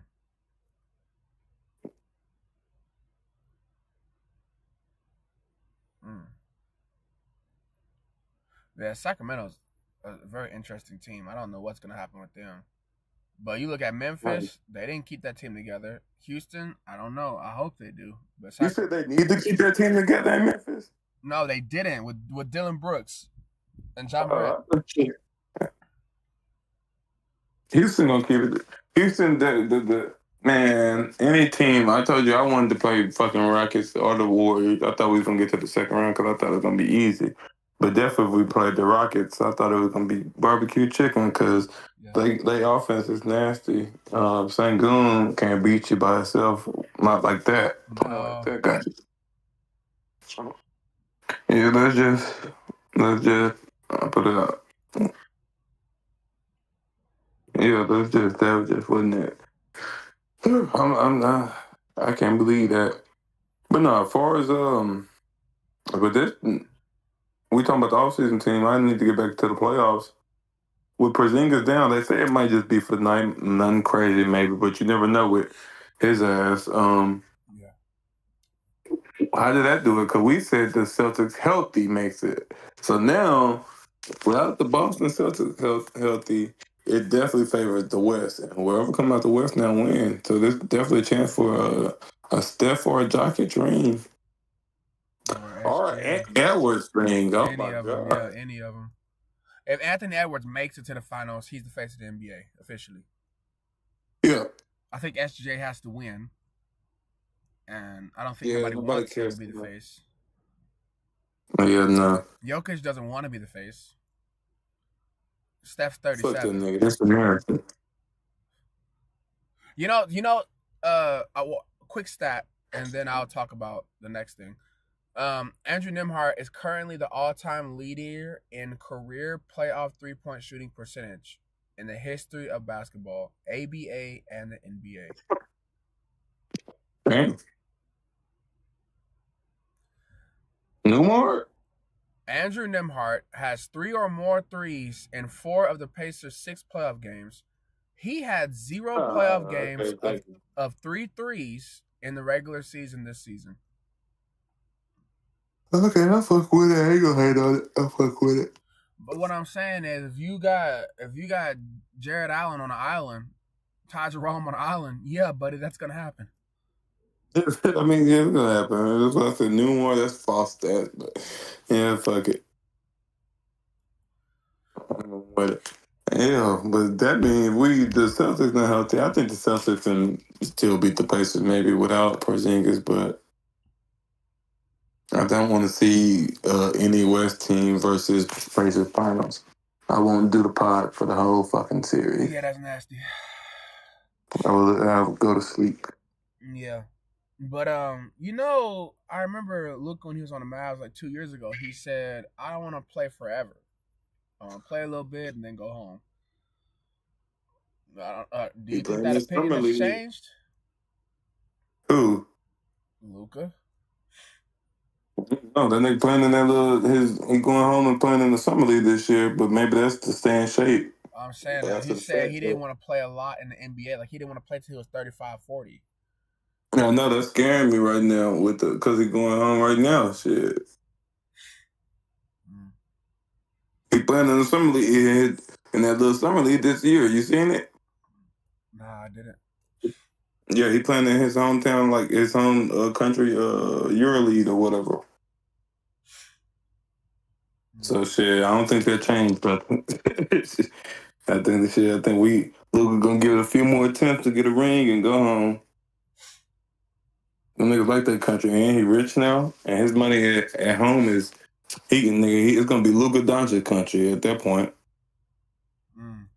300 million American dollars. Let me not forget the damn endorsements. 500 million American dollars. He ain't getting that much. I know, but you know what I'm talking about. He ain't gonna have it all at once, but God damn it! By the time Luka shit, if he play 4 to 5 more years, if he do it right, he damn they're gonna be Bron and Kobe them. Yeah, he'll get Shit. another check. Nigga, all them niggas had that five. They had about 500 mil by the time they were 25 plus. Yeah. Passes per 100 possessions in game 1. Indiana and Cleveland. Indiana had 330.3. Cleveland. No, they moved them on ball. Cleveland had 227. I tell people, I say that's the hardest team to ever bet on. Hold on, watch this. During the regular season, the last, as in the 30th ranked team in passes per 100 possessions, averaged 273.9. And Cleveland only had 227.3. That is not good basketball, Coach of the Year. I mean, just the best record or a good record gets you that. I mean, I guess they could have given it to OKC, but I think he won it. No, he didn't win it last year, did he? Who? OKC coach. Nah. Yeah, they should have just threw it to him. Ime Udoka should have won head coach of the year, but it's not important. Yeah, he could do with some babies, yeah. Some babies and fucking Fred VanVleet. A Kawhi merchant. The Warriors took 104 more threes than Houston. That's an average of 15 more a game. In every other first-round series, the three-point attempt differential hovered between 1 to 4 attempts a game. OKC was on top of that with 7 more per game than Memphis. The Warriors doubled that and some. Yeah. I think we figured out the problem in Houston, guys. Yeah, just space it. So if we're looking at what Memphis did with the percentage of threes that they hit against the Lakers, which was abysmal, other than one game. They shot a lot, but they didn't hit a lot. I just think that's going to be the key. Can Minnesota hit their shots? If they can't. Yeah, that's going to be the key. If they can't, they done. They're done, man. Yeah. I mean, them niggas going to have to book a Royal Caribbean. Yeah, because, I mean, Julius Randle back to the basket is not going to beat the Warriors, man. Yeah. You're going to have to do that shit on a cruise boat. Yeah, I mean, you're going to need at least 5-6 threes from Jaden Daniels, Naz Reid, and Dante combined. Period. And I hate to say it because, Anthony Edwards, he shot a lot of threes this year. I think he led the league in attempts. Second most in makes. Yeah. And I feel like he should be the one that is attacking the basket, not settling for threes. You got to get those guards in foul trouble. Yeah, and none of them can fuck with you, guarding you with shit. I mean, they can bless you, but you do pretty good with the bit so far. So, yeah, I'm sorry. Yeah, this also gonna be where we like. Well, I guess you don't put Steph on that nigga. Put Steph on Jaden. Yeah. But Jaden is aggressive though. That's the thing. I just seen Jaden attack the paint. So Steph is kind of like, damn, where you put Steph? Because these niggas big. They taking Mike off the court at this point. You know what I'm saying? The only thing you gotta do with big and athletic. One thing you gotta do with Steph is 1.5. That's what Steph's gotta remember. Whatever you give up on defense, you need to bring back in 1.5. You give up 10, you better score 15. Yeah. That's it. And that's my only thing with him is, can he do it? Yep. I don't know. You know what I'm saying? That's my only thing. Can he do it? Cause yeah, he gonna it's gonna be nasty for him on that defensive end, but shit, it is Steph, so you never know. That nigga might throw some shit up and pop, pop, pop, whoop. Yeah, I mean, because look, the thing is, where he goes for 30 plus. Nickeil Alexander-Walker is gonna get some playing time.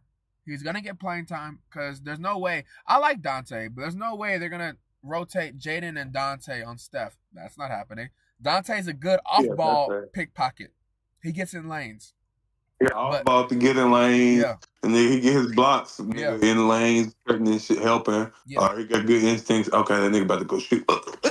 Hey, DiVincenzo. You know what I'm saying? But yeah, facts. So this is gonna be Alexander Walker thing. So everybody, if you listening now, that first game on attempts, take Alexander Walker on them 5 field goal attempts. Because he's definitely gonna have a lot of playing time. He's gonna be on them fast breaks. Because that's what Steph's gonna be guarding. I promise you that.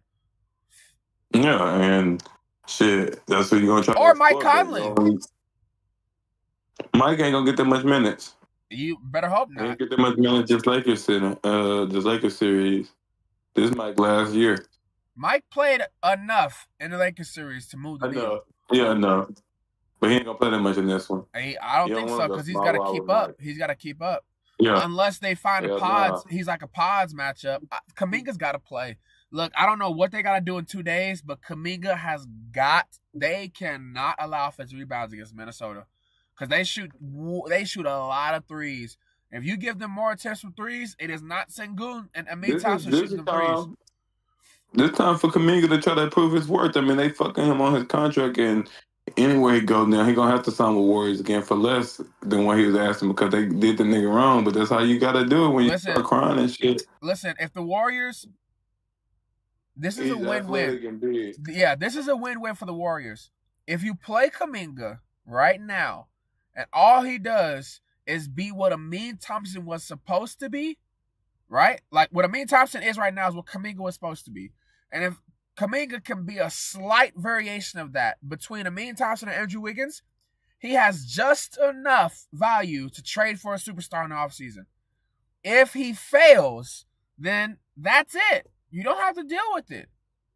But Jimmy Butler clearly is not 100% healthy.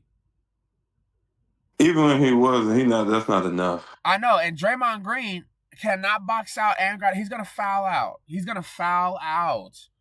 He can't. He still got the defense, so he can't do both no more. He can't, at least not with Julius Randle, Naz Reid, and Gobert. 2 of them are going to be playing on the court at all times.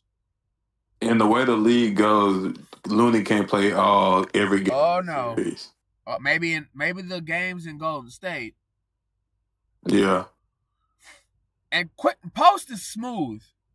Post is going to be a nice addition in this series in Minnesota to get Gobert out for like pods to get backdoor layups, some open shots. Gary Payton maybe, Steph Curry, jig left, right with the off ball. Keep Julius Randle in the corner, keep Gobert in the corner to limit the grab and go offense transition. But that's about it for Post. He ain't playing no defense. He ain't grabbing no boards. He ain't boxing a soul out. At 7 foot, which is crazy. Now, you want to do the hack a Shaq thing that Steve Kerr is probably going to do with Gobert? Go for it. Yeah. Go I hate for that it. shit, but yeah, go for it. Because Randle doesn't grab rebounds as good as Sengun or any of those guys. And I don't think, go for it. Why not? I see the vision. I think the funnest series is going to be the OKC Nuggets, obviously. Coming on here. Oh, shit. On now, actually. Should be. No. Right. Like 45 minutes. Hold on. I'll look up at the Knicks Celtics. It's a 4-point game. Oh, damn. Big Purr?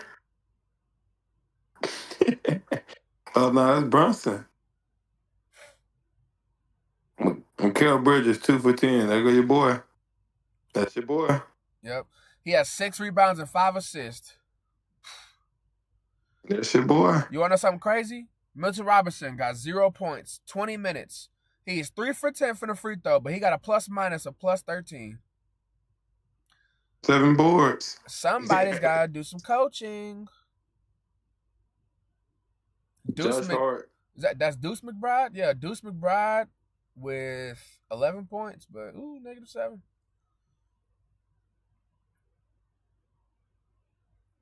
Yeah, that's nasty. Landry Shaman's going to need some playing time this series. Maybe.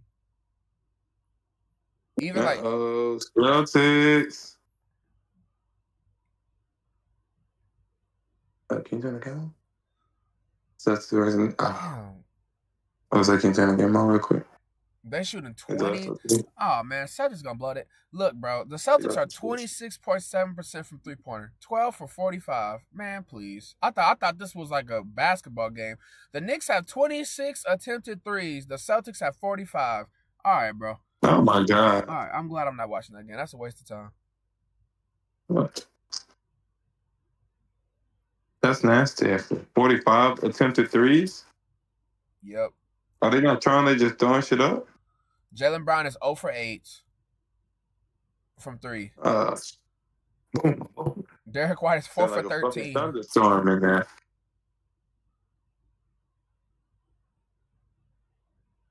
That's why Porzingis 0 for 4. He ain't got no threes. He probably doing putback. He got 4 offensive rebounds. Yeah. He's trying to do catch and putback. Yeah. Yeah, they have a gun range meetup. Yeah, but I'll tell you in terms of matchups, the Knicks have the best matchup against the Celtics. If they're playing to their fullest potential, it should be a fun series, but I just don't think they will. Big Purr. I mean, what was it, last year when they went to like the triple overtime, quadruple overtime? Insane. Yeah. Big Purr. You talk about Carter Towns. You believe in the Big Purr?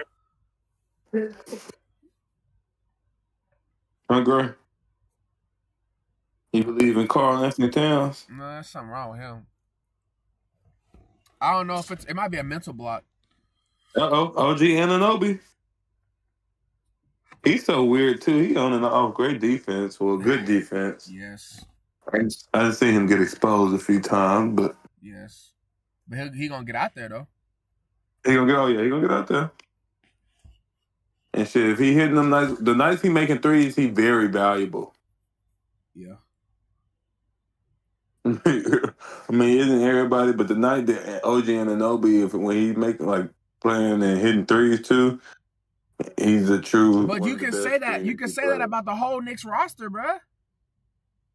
Carl Anthony Towns, Mikal Bridges, OG Anunoby. Defend. They just gotta hit their shots. Brunson. Yeah, Brunson ain't defending.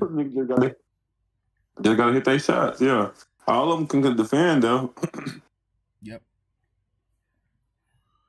Yeah, they all hit their shots though. They dangerous as fuck. That's why the team looked nasty at the beginning of the year. But everybody just know who these guys is, so nobody really just believed in it. Well, that's what made Jalen Brunson look so good in terms of clutch shooting. Trae Young too, because you got no one else on the team that can do it. Yeah, like Luka last year had Kyrie with him. LeBron had AD. Now Kyrie has AD and LeBron has Luka. Those are two crunch time late shooters. The Warriors have Jimmy Butler and Curry. You know what I mean? Kawhi and James Harden. You know, the Pacers. Oh yeah, Bridges. Yeah, no, he missed. But yeah, the Knicks is literally Jalen Brunson. That's who's shooting the ball. It's crazy. See what the old Tatum and Brown do. They had all this time off. Ain't no way they letting you do this. Yesterday they had to fly out to y'all.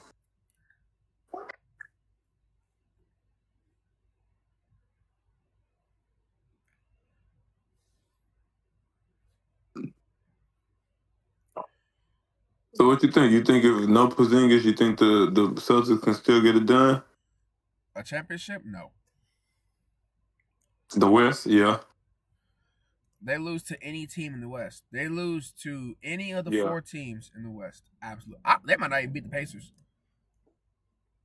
Shit. Maybe. I don't know. The way the Pacers hooping. Do the Celtics have a backup center? Yeah, Al Horford or Al Horford would be the starting center. Oh, so Luke. Excuse me? Luke. The one that sits there and shoot threes all game? Yeah. That's not a center, big dog. That's his position. That's not a center, big dog. Luke Cornett, the 7-footer, the 7-footer. He gonna get fried.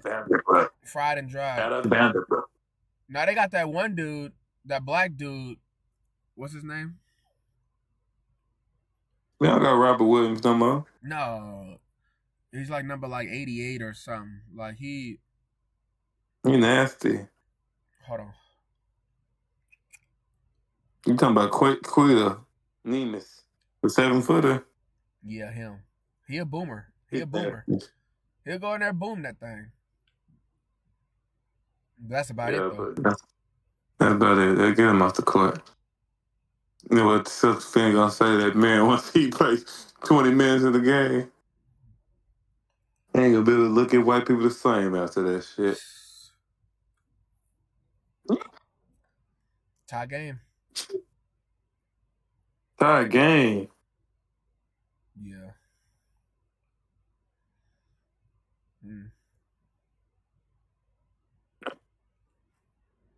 Who hit it? My shit behind.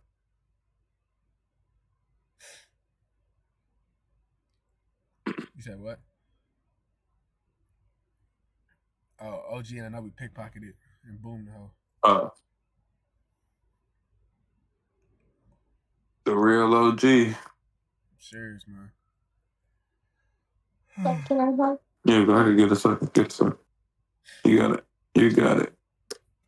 But yeah, I think that the matchups wind up being perfect for the second round. Yeah. Yeah, they did. No, they did. I think we'll find ourselves very entertained in the second round. No complaints. Shouldn't be no sweeps.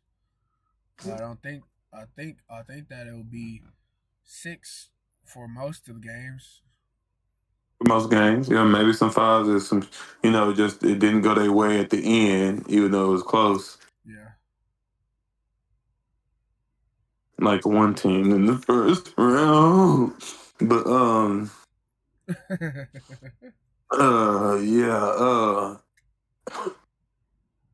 can't even think right, man.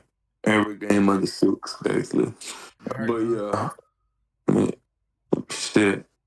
Fuck Dalton Connect, bro. We didn't even. I was feeling bad when we first played. We didn't even play his ass 1 minute.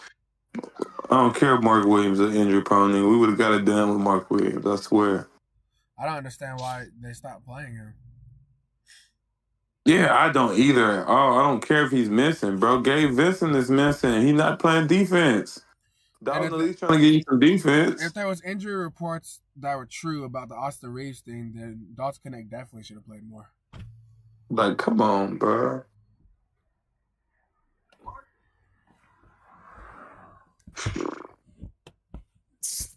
Oh, here we go. Come on.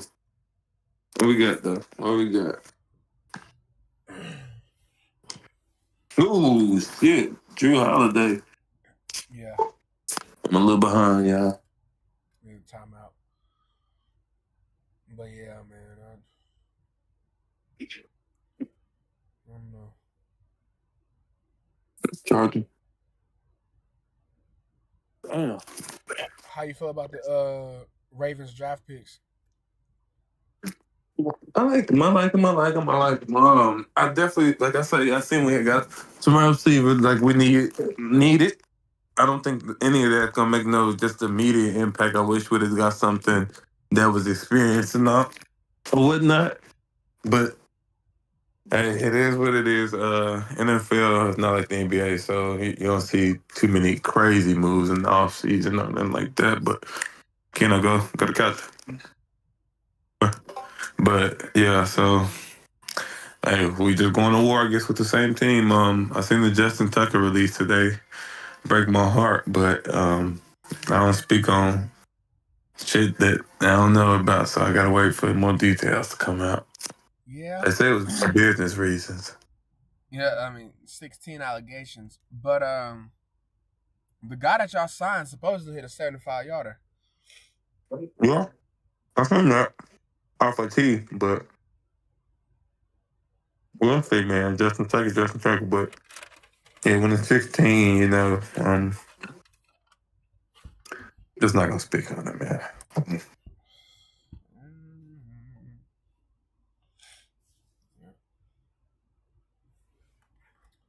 Let's see, I got some more looking. Let me look.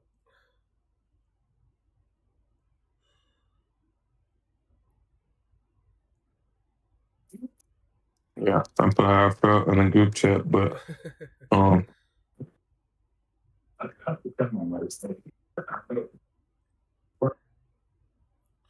So Steph Curry, Game 7, 2 steals, 2 blocks, 10 defensive rebounds. The Rockets shot 4 of 12, 33.3% with Steph as a primary defender, and he played 46 minutes. What you think about that? Like I said earlier, I think he did good stepping up in the places where people usually don't see him produce as much stat wise. You know what I'm saying? We know as far as the assist wise, we know the gravity and everything, but the defensive end, the defensive things, the rebounding, we don't ever really see that from Steph. And that was needed for his team needed that, especially since he wasn't scoring, and he produced that. So you know you got to commend it to him, man. This is I always believe in all around basketball. That's why somebody else is my favorite player, and Steph played all around basketball last night. Speaking of all around basketball, who has been unfortunately the shadow of Steph Curry as one of the greatest shooters ever, one of the greatest point guards ever, with a rather underachieving career, Damian Lillard at 34. Yeah. Torn Achilles. He might not play for a whole another year. What you think about that? You know what I say? I don't believe in Damian Lillard. He finished his career in Milwaukee. Rotten.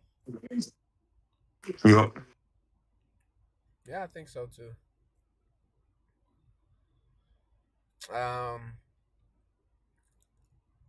The Bucks don't own their first round draft pick this year. They have the unfortunate side of the first round swap next year in 28 and in 30. They don't have any first round picks in 27 and 29. Brunson ties it up again. Brunson, oh yeah. Oh, never mind. Jaylen Brown. They don't have a first round in 27 and 29. They don't own their own first until 2031. Brooke, Portis, Gary Trent, Prince, KPJ, Rollins are all free agents. And their young core is Tyler Smith, Kyle Kuzma, Chris Livingston, and Andre Jackson Jr. The Bucks are royally torn. But with all those free agents, at least you got some money there, right?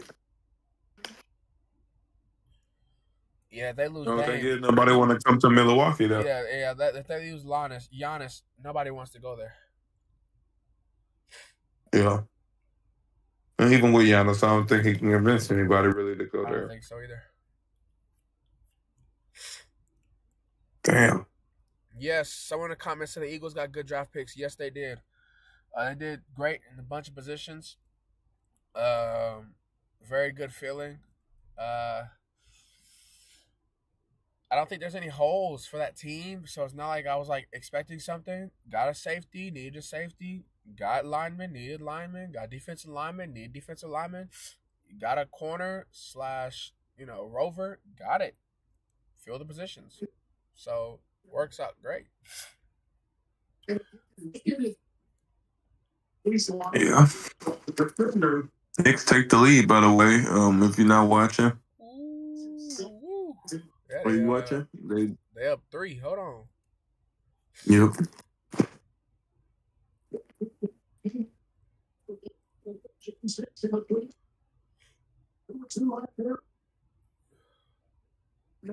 I mean, dude, 13 for 53 is not gonna cut it. That is ridiculous. That is a lot of threes, bro.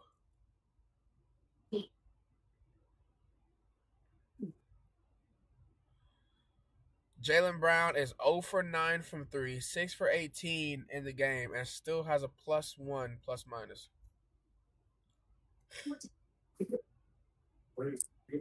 Jason Tatum got 5. Who guard Jason Tatum? He got 5 turnovers. Jalen Brunson locking him up. Bro, stop I'm talking. just fucking.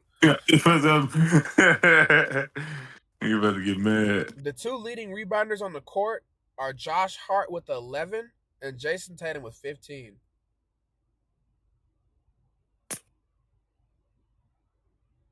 That's embarrassing. Yeah, that's nasty. Brunson going off. Hart and Tatum, like you said, 11 and 15, though. I mean, Tatum do that sometimes. And Hart, both of them, both of them do that sometimes. Shit, Hart gonna get you some hustle boards. Because they don't guard the And primary Tatum. defender. They're not the primary defender. So what do you expect? I would hope that you grab me 7. I hope so. Especially Josh Hart. You're not on the court if you can't grab rebounds because you don't do jack else. So what you think about this one with Mikal Bridges not producing offensively, but that 7 assists, 1 turnover in 43 minutes?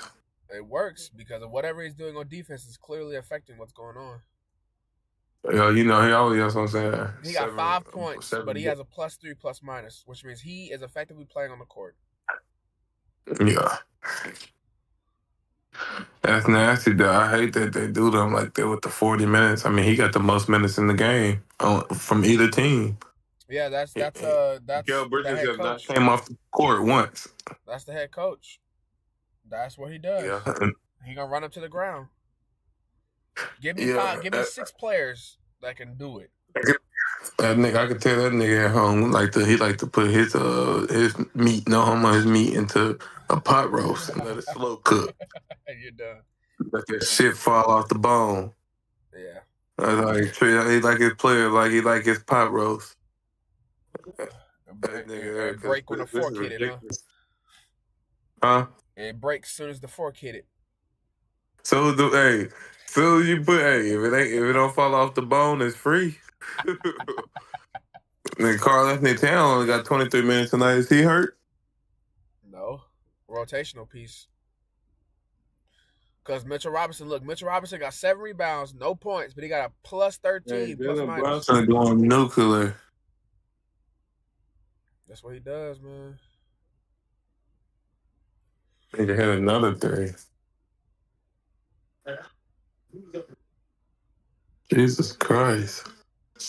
There's nothing he can do. He's on an island all by himself. Yeah, they got Al Horford on him. Al Horford on Brunson. It's like that Jared Allen shit you talked about. Yep. And that happens because JB and JT want to step up and do their job. Yeah. So you got Derek White and Drew Holiday trying to pick up on everything, and it don't work that way. Yeah, when they play like that, they're very beatable. Oh, yeah. Especially if they're only hitting 20% of the threes, 24.5% of the threes. What are we talking about? Okay. 5 from 7 for 3 for Brunson. Ooh. At least. Nasty on defense, though. Yes, he is. He just fouled Tatum. Put him at the line. Then turned the ball over. Derek White. Pop. Yep. Celtics take the lead. Just like that. See, that'd be the problem with the Knicks. And I'll say this about 2 teams, the Knicks and the Nuggets. I don't know what it is. Look, those Nuggets-Clippers series, 3 of them games could have went the other way.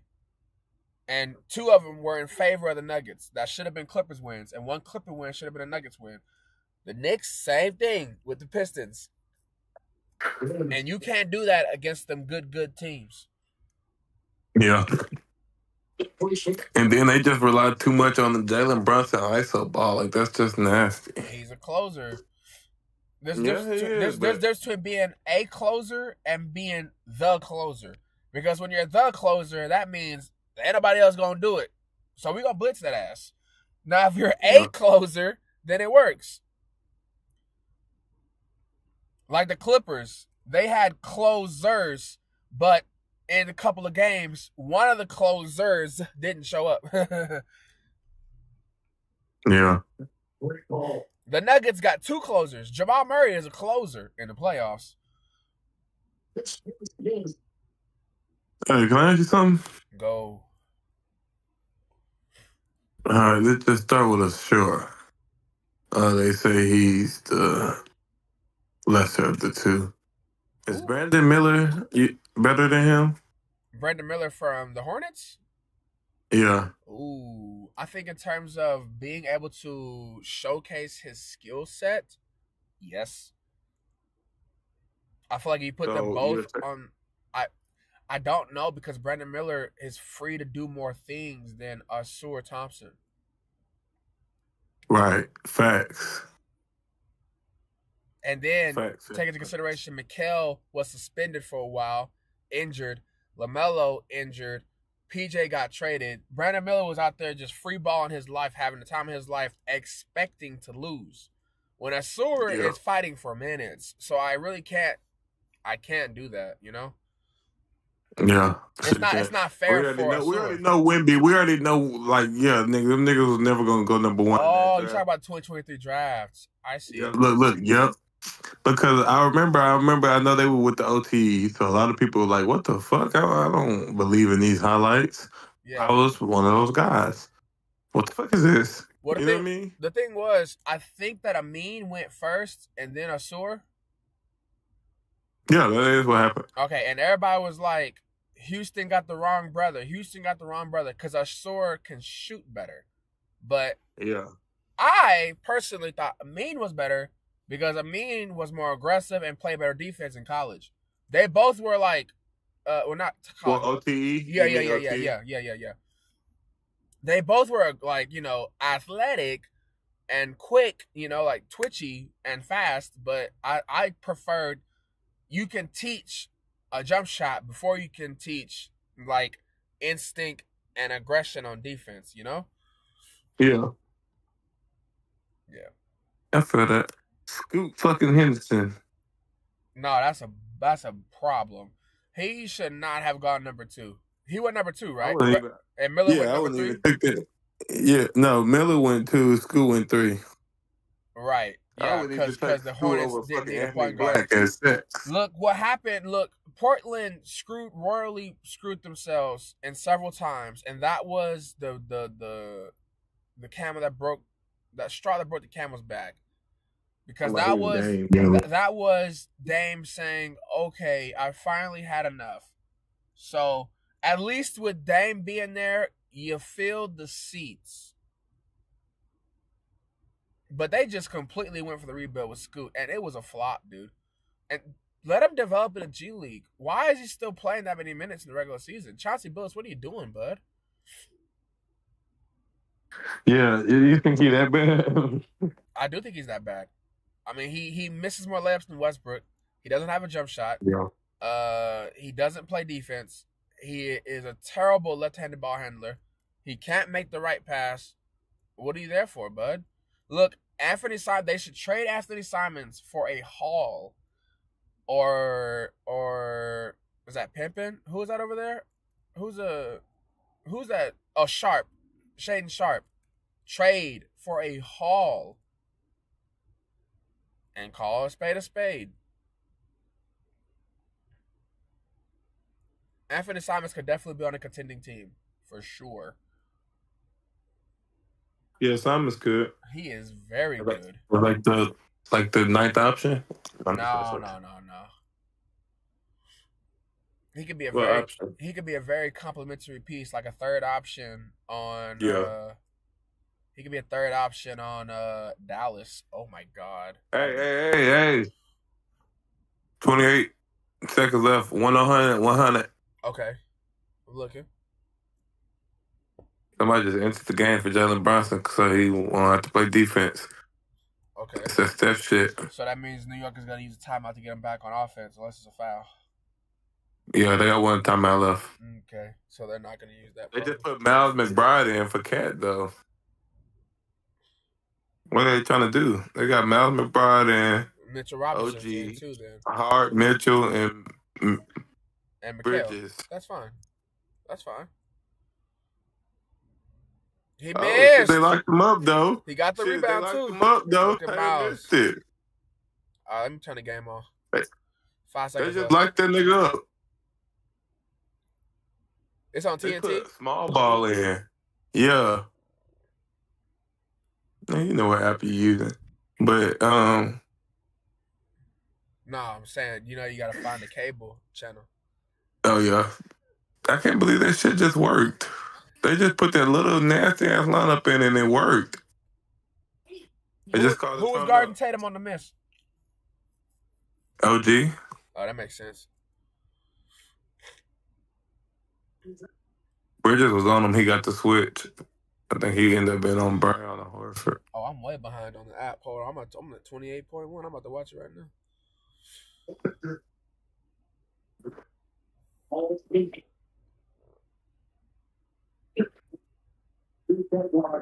It's not 16.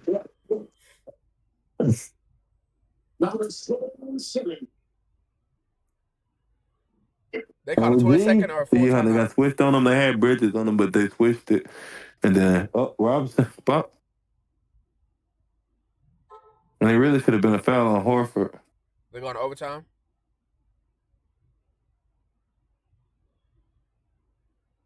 And they got the ball. Let's tie. Tatum has been the sure shot. What you got? I don't know. What you got? I pulled it up on an What you ESPN app because I don't want to be too far behind. Yeah. 100. Well, 5 seconds left, right? Yep, 5.5. Yeah. I'm just watching on the app because that the stream is too far behind, man. I can't. That's what I've been doing. Yeah, the stream is like way behind. America's #1 sport. I do it for like the beginning of the game for the news. Yeah. Or if I'm watching it by myself, they going to overtime. Oh, wait a minute. What? Oh. It's just 0.1 left. There ain't no way. Yeah. It says win percentage is 50-50. Good Lord. So these are the games the Knicks got to steal, bro. Clean.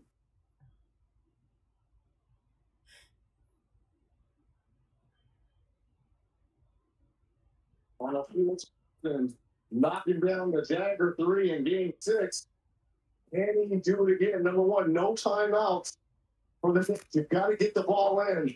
Yeah, we're on the same part on the video. Someone could be open as well. On the offensive rebound. Okay, so that's where he fouled. That should have been a shooting foul. Mm. That was a good foul. He just showed it plant graphic. I have one to give. Yeah, they had one to give. So that's how I went from 5.5 to 5.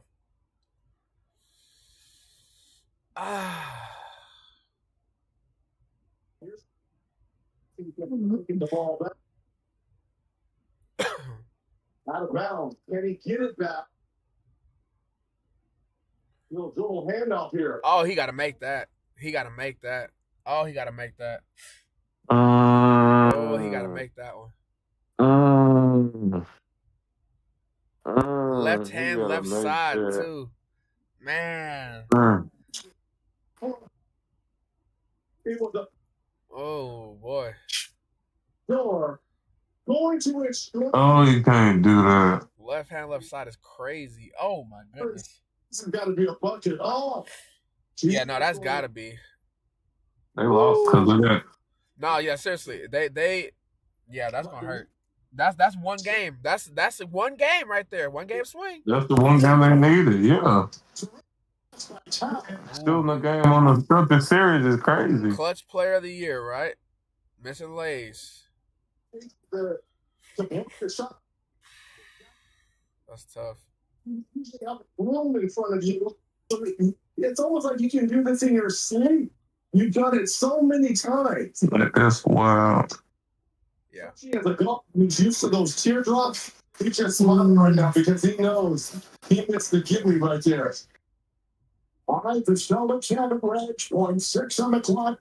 There is time to get a shot off. Catch and shoot. All right, well, yeah, OT it is. Shit. OT. I just wanted to see how it played out on video. Situation like this. So this could also when there could be a foul. Damn. And an alley-oop at the rim. New York got the foul again. But you got to foul the person. If you see his, you got to let him go. Wide on bound. Well, that was a terrible shot attempt. Like, what the fuck? Game one. There's been some good playoffs overall, though. Yeah. How you feel about the Celtics, coach? He's a good coach. I think he's a defensive coach. I don't think he's an offensive-minded coach. Mazzulla, right? Joe Mazzulla? Mike Mazzulla? Something like that. Mm-hmm. What about the Spurs' new hire? You haven't talked about that. The extended hire, because he just got a full contract of what he was already doing. Yeah. I think with the talent that they have and Popovich still being a part of that system is not going to do much. It's just more of a puppet face to walk around because Popovich can't walk no more. That's the racist. Yeah.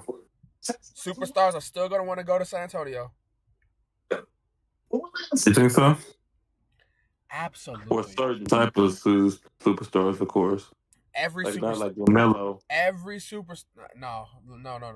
I don't think LaMelo is a part of that, like, echelons, win now superstar. Yeah. But, like, KD, Giannis, Devin Booker, all them want to go to San Antonio because that's all they missing. They missing somebody to play on the wing and get buckets. You want to go score? Go do it. De'Aaron Fox and Wemby is a perfect complement to any scorer. DeMar DeRozan. No. That nigga said no. Drake fan? He's gonna. He's gonna finish his career in Sacramento. He finished. Nigga said no. Nah, for real though, I ain't even trolling. I'm really not trolling right now. Paul George would be nice in San Antonio. Look, I know. Paul George, bro. Give it up, bro. Give it up. I'm just saying he would be nice in San Antonio. He ain't gotta do too much. When he's not required much, he'll do a lot. When he's required a lot, he won't do much. Fam. Truth. Give it up. That's truth. You gotta give it up. That nigga nasty. That's why Solomon hasn't joined. Why? Because he's a Celtics fan. I'm clutching the seat. Thunder Game 1. We're going to start that on NBA TV, then bring it back to TNT. Is that NBA TV? All right. In Boston. But we got overtime in Game 1. Cannot wait. Kevin, Rich, Allie. That's what we wait all year for, right? To watch these big teams, two historically important teams to the landscape of the overtime records. This past season, New York 6-2, Boston 4-2. And Brunswick will take it. And one at the doorstep. Oh shit! You got one in this game? Celtics should win it. I ain't gonna lie, Celtics should win. That's a turnover on the Celtics. Oh, never mind. Make it hard. Move the foul. It is 4. Oh, they caught a foul. I ain't gonna lie, bro. I'm about to turn on this other game. Yeah, please. For these next 20 minutes before I clock out. Yeah. I don't know if they're gonna show the other game to this one NBA over TV. though. NBA TV. Oh, Solomon's pissed. Look at him. Tatum just gave it up. He tripping. OG with the N1 on title. And one. Got your finger on it. He wasn't shot the ball particularly well, but that hasn't affected Bridges defensively. Yeah, the Bridges open on the defensive end, though. Hasn't missed a game. Tatum 6 for 21. White 6 for 17. Brown 6 for 18. That's bad basketball. I damn It near pisses want me Chris off to watching shoot bad more. basketball. Yeah, 6 for 17. You letting White shoot 17 shots on the off night is crazy. Yeah. I'd rather Pritchard start shooting. 4 for 15, 2 for 7, 5 for 16, 0 for 9.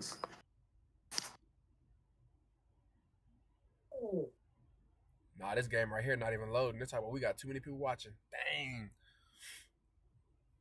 Not on yet.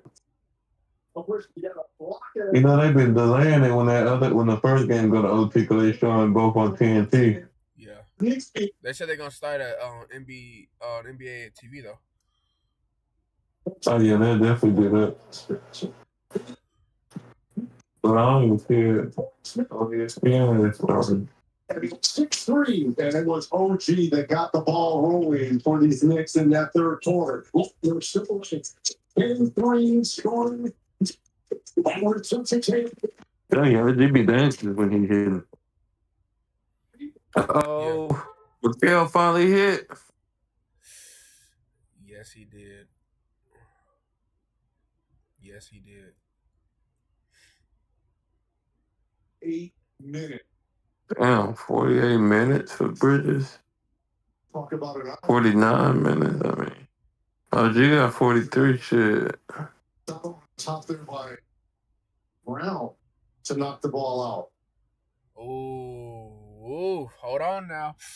No Porzingis, no problem. Uh-oh. Take him 6 of 21. 4-15. Get cat. Offensive board. Look at his score since the first half down there. Ooh. Yeah. Big cat. Ooh. 93% chance. Oh, bang. Bang. That's a big one. That was a big one. Ooh. Okay. It's a 6-point New York lead for Need a timeout. Need a timeout. Need a timeout. Need a timeout. Up 6.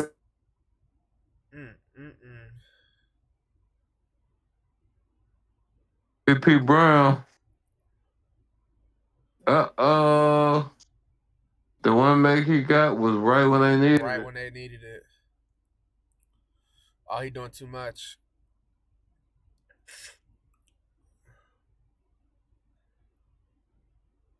All right, 2 for 1 if you're the Knicks. 2 for 1. Uh-oh. You ready to say Boston going in? You still got Boston? Yeah, double OT maybe. I don't know. We got Boston. It'd be good the next win, but I thought Boston was gonna pull it out.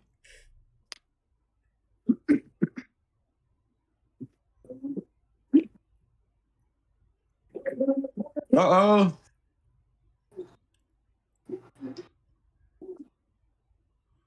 Dark Heart, why the fuck you shoot that? Bro, that was ridiculous. That was boneheaded. Oh. Uh-oh. It's a 1-6 game. Jamal 3 Murray. Oh, you watching the other game? Yeah. He pulled up from 25 already. Boston's got it down by 3. Boston got the ball down by 3 seconds though. All right, let me know what happens. I'm watching this Denver game.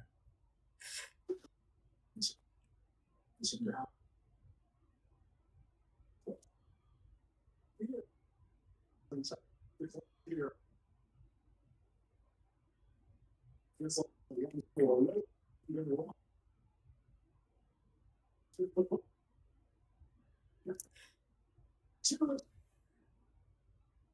He talking about Solomon talking about shooting 43s. Y'all average like 45 threes a game. Shows he That's doesn't watch the nasty. games. That's just what they do.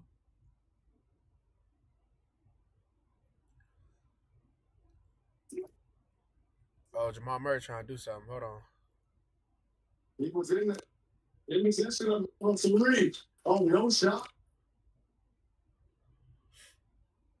There's more. Let's see what the foul order. Was he gathering? Oh, Chet hooping. Hold on. Foul right there. It's on the floor.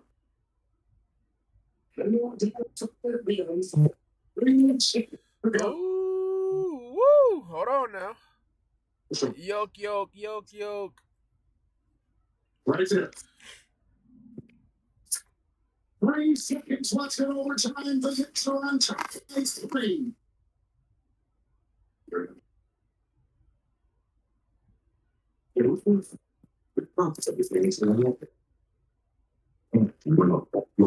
Oh, no, Jokic going crazy. Jamal Murray double-double alert? Jamal Murray triple-double alert? Jamal Murray got 3 points, 3 rebounds, 2 assists already. There you go. He said you could see it. I don't think SJ. Oh, there's SJ. Never mind. There he is. I'd die. Ooh. Created a computer. And that's why Jamal Murray's going crazy right now. What the hell is going on? 5 points, 3 rebounds, 2 assists. I should have took the 20 points. Good story about it's yeah, the Knicks dodged the bullet here. Here's the foul on him. Right on together, but it was, I mean, milliseconds there. This Denver OKC is going to be a high-scoring series. These boys are scoring. Wow. Right on.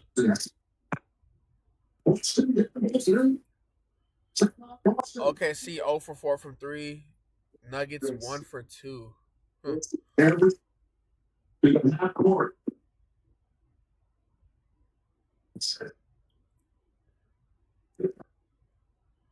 to call another Jamal timeout. Murray, another bucket. Yeah, let's pick that nigga on that 20 points.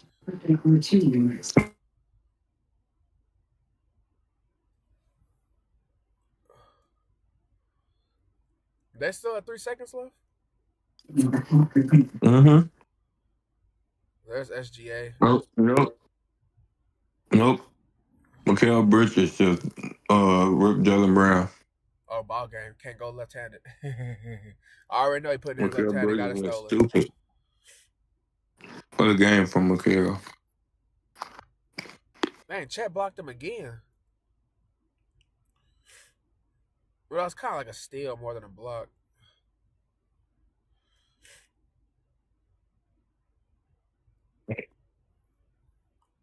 Jamal Murray, 7 points, 3 rebounds, 2 assists.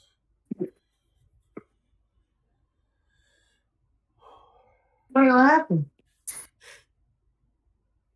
Turnover. Next one. Spike Lee lit. And he just released the trailer to his new movie coming out. Damn, Jalen Williams, I needed them free throws. I need him to have 4 points first quarter.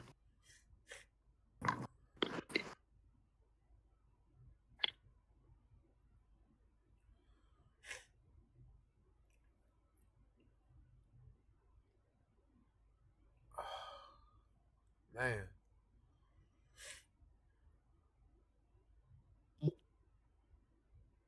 Damn, New York came back from 20 points down. They sure did. 45 missed 3 from the Celtics. Ooh. He He missed both free throws. Whoa. No, he just cooked my bet. Once he don't score no more. Fuck that nigga. It's about time for Westbrook to come in the game, huh? Mm-hmm. Oh, I can't believe you, Jalen Williams. What the fuck?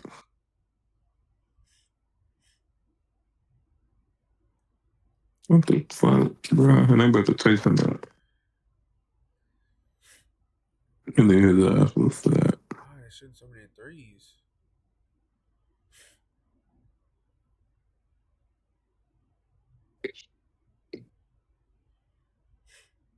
Yeah, Shea is scoring whenever he wants, bro.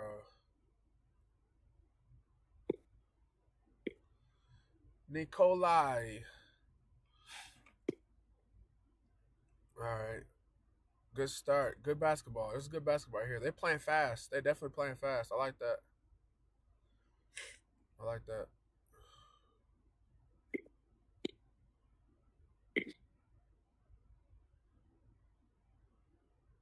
Don't do that. Don't do that. Don't see stuff like that. That's what we talk about, Cam. That's what we talk about with you.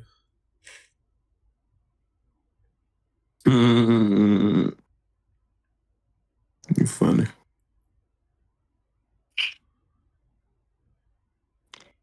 That's real shit, though. Y'all like to do that weird shit where y'all be like, he had Carmelo and Ray Allen. And Yeah.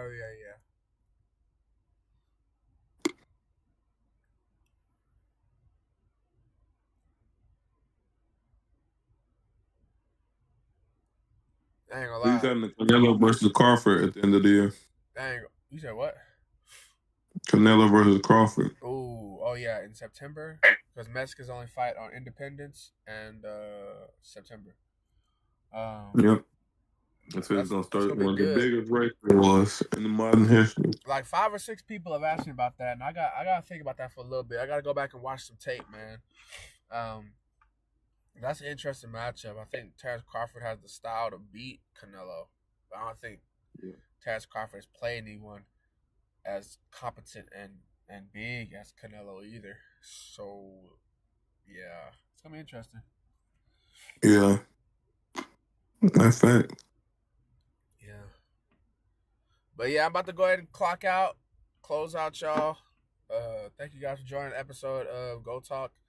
We're gonna get back to what we used to do. 4 or 5 guys up here rolling. It's just been busy for everybody this past couple of weeks. And hey, man, like Cam said, we home, we ready. So we're gonna get back booking. Cam, anything you want to say before we get out of here? No, sir. A lot of heat coming to y'all for the rest of the week and the rest of the playoffs. Yes, yes. All right, y'all. All right, Cam, I'll be talking to you in a little bit, probably. All right.